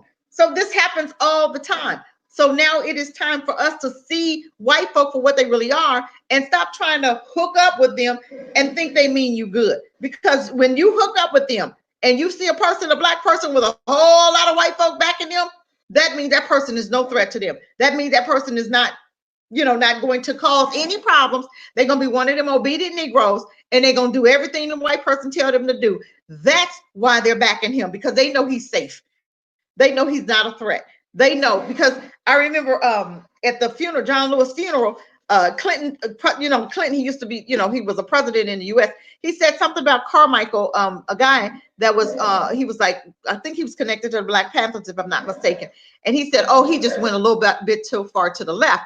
But my thing is, he was starting to think himself. You couldn't control him. So of course, nobody liked him because nobody could control him. Even with Malcolm X, nobody could control him. He had his own thinking. He did his own thing and he meant it. That's why when you see a white person talking about a black leader and you say, oh, he went too far to the left because we couldn't control him, we couldn't tell him what to do, we couldn't pay his way, we couldn't pay him for him to ignore his own, we couldn't pay him for him to pay no attention, we couldn't pay him to allow us to use him as our puppet. So that's when you see the white supremacy that'll be hard on black folk that stand up for themselves because they're not going to be allowed to be used by them. And that's what's going on with this Paul Howard person. He won't allow white folk to continue to use him as a puppet. So now they're putting up this Fannie Willis person and saying, hey, we'll use her instead. You look black, you got a black face, let me see what you can do for us. And that's exactly what they're doing now. What do you think about that, Joshua? So for me, what I can say is that the whites, I think, have a strategic way of dealing with the blacks, especially those who are vocal. So they will first analyze you. They keep on analyzing you, and then if they see you're like that influential, they will call you aside. Like you said, they will give you offers. They'll say, we'll take care of your family, we'll give you protection, we'll do everything, we'll move you to a safer neighborhood. And by safer neighborhood, I mean, for them, it's a white man's neighborhood. So they try to buy you out with in a very subtle way. So they will try to dangle all these carrots on your face, and you'll be like, for those who are weak, they'll be like, okay, I agree. And then they put those stipulations like, so you cannot be saying this in public, it's not good. It portrays us in a bad light, like we are racist.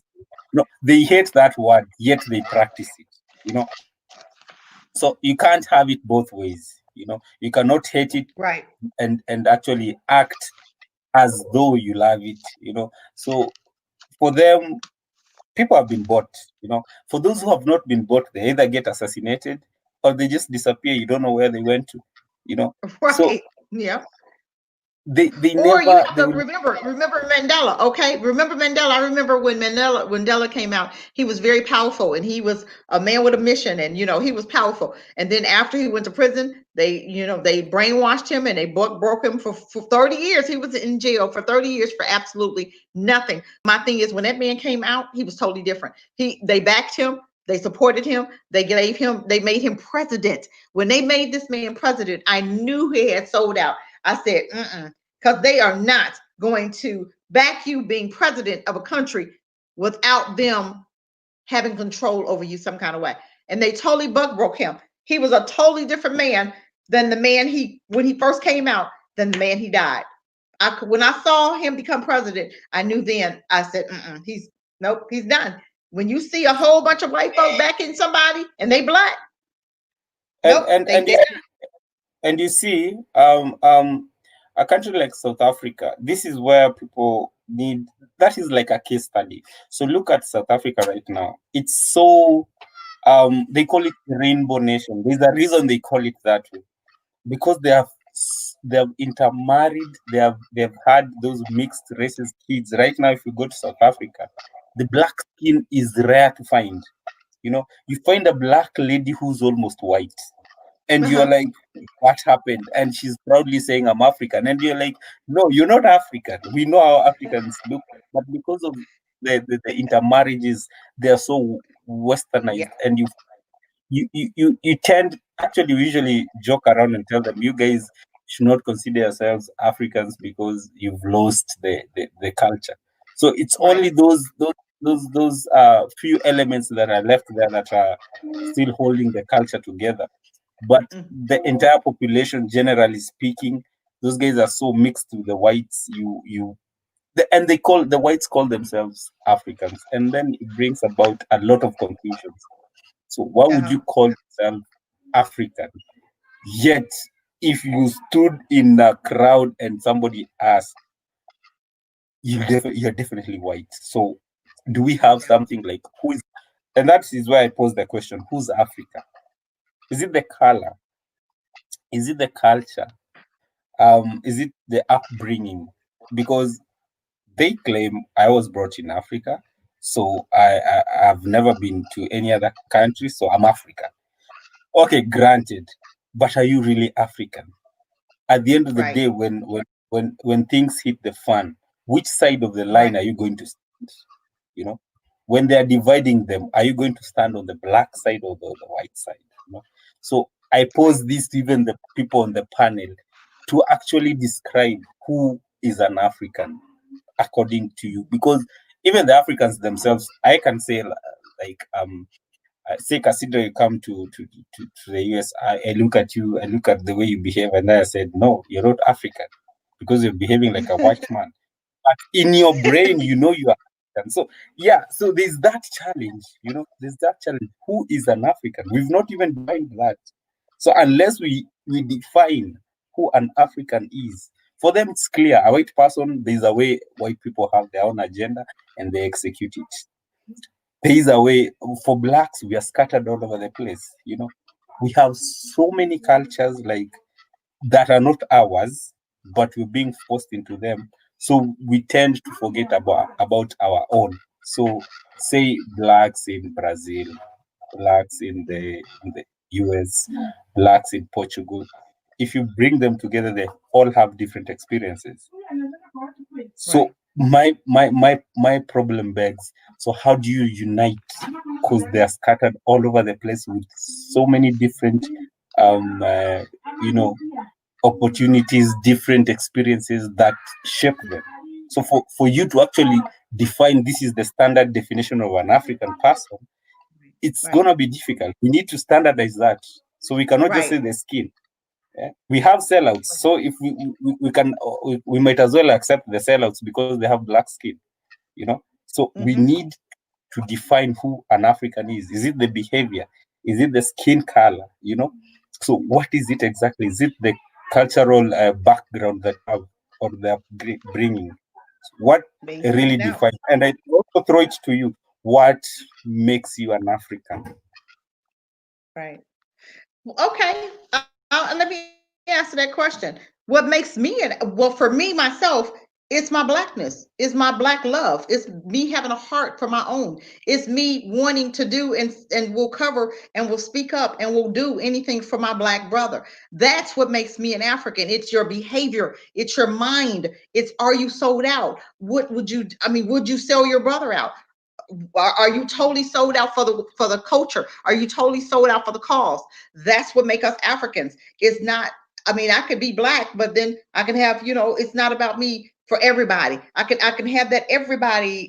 You can't have that everybody mentality. Well, I'm here for everybody. No, we're not here for everybody. Everybody is not here for us. So why would I be here for everybody? It's time for us to get our mind in the game and understand that what makes you an African, what makes you black, is you having a black heart, having a love for black people, having a black mindset, and having a being on code.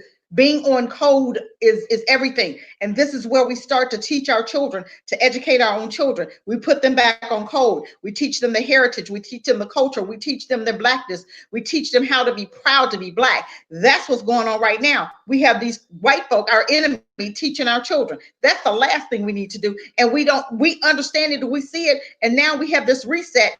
Now we're still willing to go back and allow our enemies to continue teaching our children. This time that we had that was the COVID, we were supposed to reset for us black folk. We were supposed to do something different. We were supposed to sit at home and get our mind right. We were supposed to get our behaviors together, become unbrainwashed. I don't know if that's a word. We were supposed to do the work and we didn't. We were waiting at home to go back to work. We were waiting to go back to put our children back under our enemies. We were waiting to go back and be unemployed on a job. We didn't create our own business. We didn't create our own schools. We didn't create our own neighborhoods. We're still not doing that. And I think that right there, we can take to Africa and create our own neighborhoods. We can create our own schools and we can get on code. And this is why you see black folk that's off code, that's doing what white folk want. They're being puppets for white folk. This is why this young lady is allowed to stand up and say, I'm going to fight against my brother, because she's off code. And I let people know when I see them off code, I say, sis, you off code. Stand down. You're off code. Get back on code. And if you don't know what on code is, let me help you out. Let me educate you to help you to understand it. You don't speak out against your brother. You don't speak out against. You support your brother. You support. I don't care if you don't like him in person. If you don't like what he's doing, shut it up. Talk to him.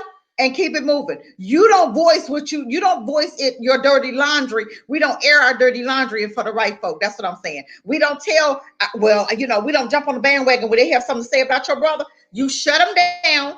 But if you know that what they said was kind of okay, or was kind of right about your brother, yeah, I'm not gonna jump on the bandwagon with you. I'm not gonna support you and go against my own. I'm going to call my brother up and tell him, bro, look, this is what I think, sis. This is what I think. This is what we need to do. And I'm gonna listen to what he or she has to say, and we're gonna move accordingly. If she still insists on doing this, that, and the other, I may not rock with her, but you'll never hear me going against her. You understand what I'm saying? I would never go against my own. I don't care. Like R. Kelly, I didn't understand. I don't understand. I'm not for what he did. Okay. But I would never, ever, ever, ever, ever, ever go against my own. I'm not gonna do it. I don't care who you are.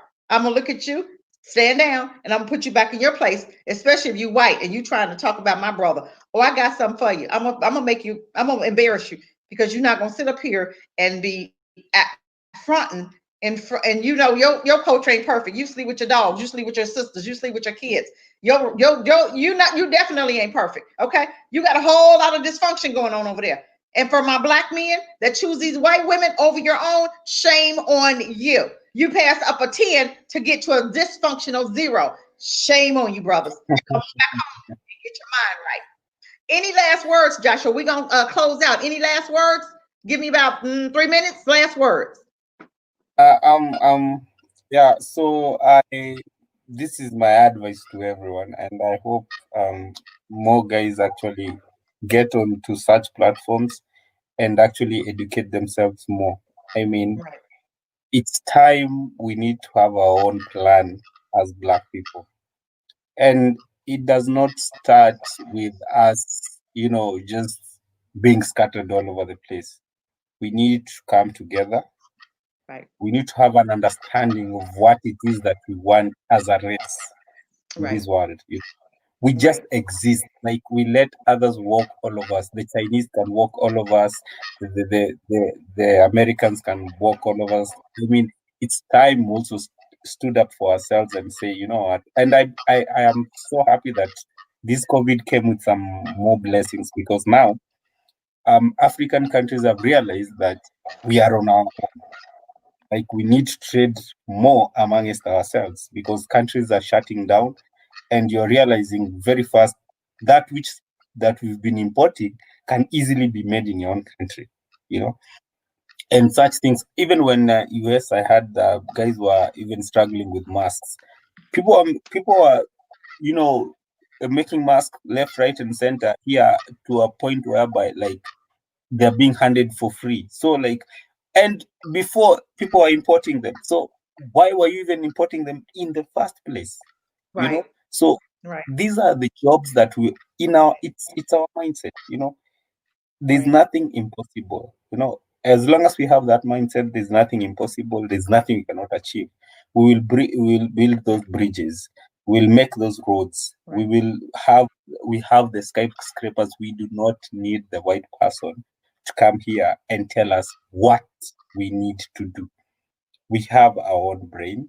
We've gone to school. We have our own education system that we need to nurture and make it as good. It's not perfect, but we can keep on growing it, refining it to a point whereby it is at par, and we can compete with the rest of the world without even opening their books.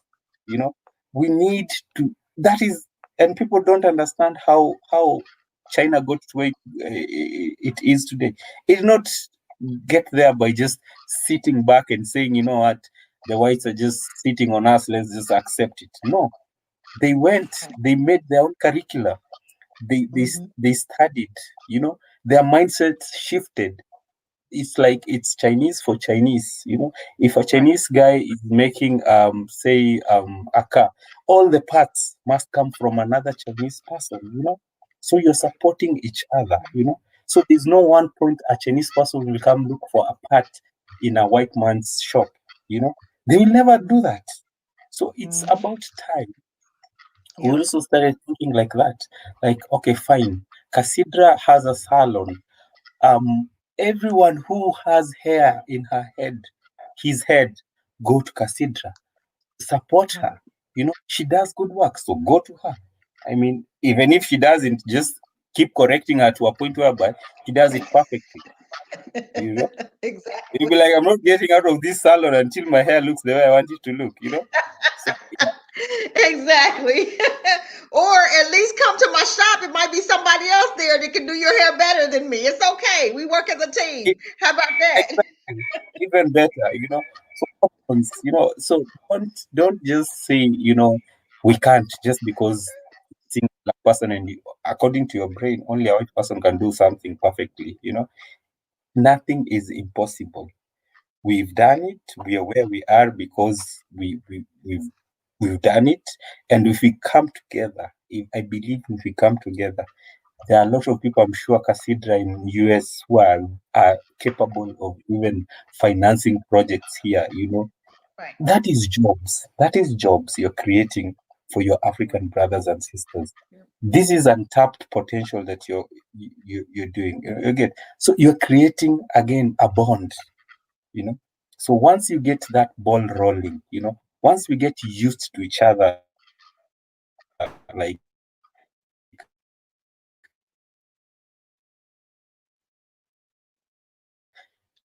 Hello?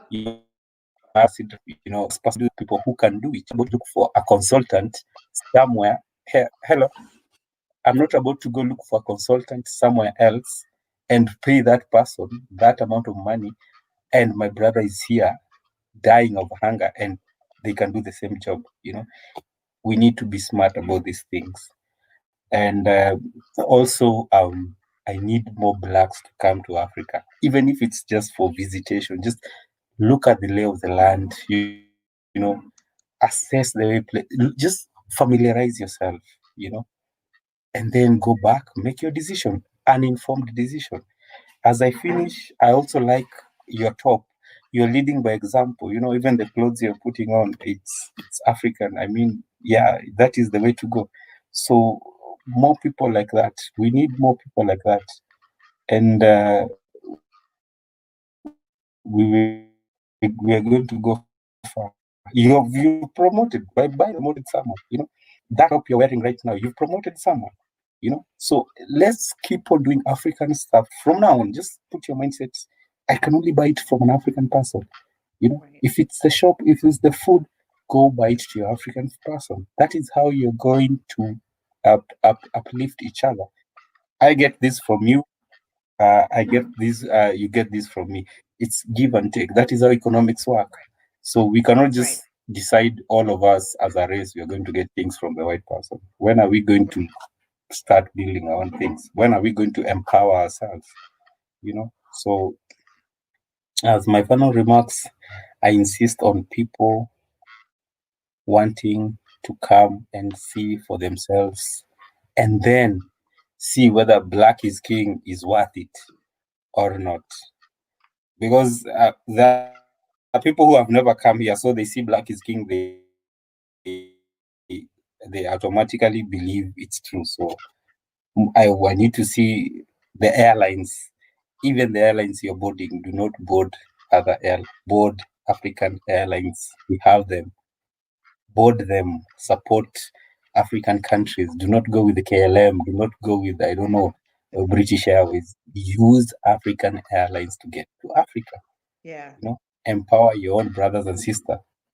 Yeah. You cannot tell me, Casidra, you want to support Africa and you're coming here with British Airways. I mean, seriously speaking.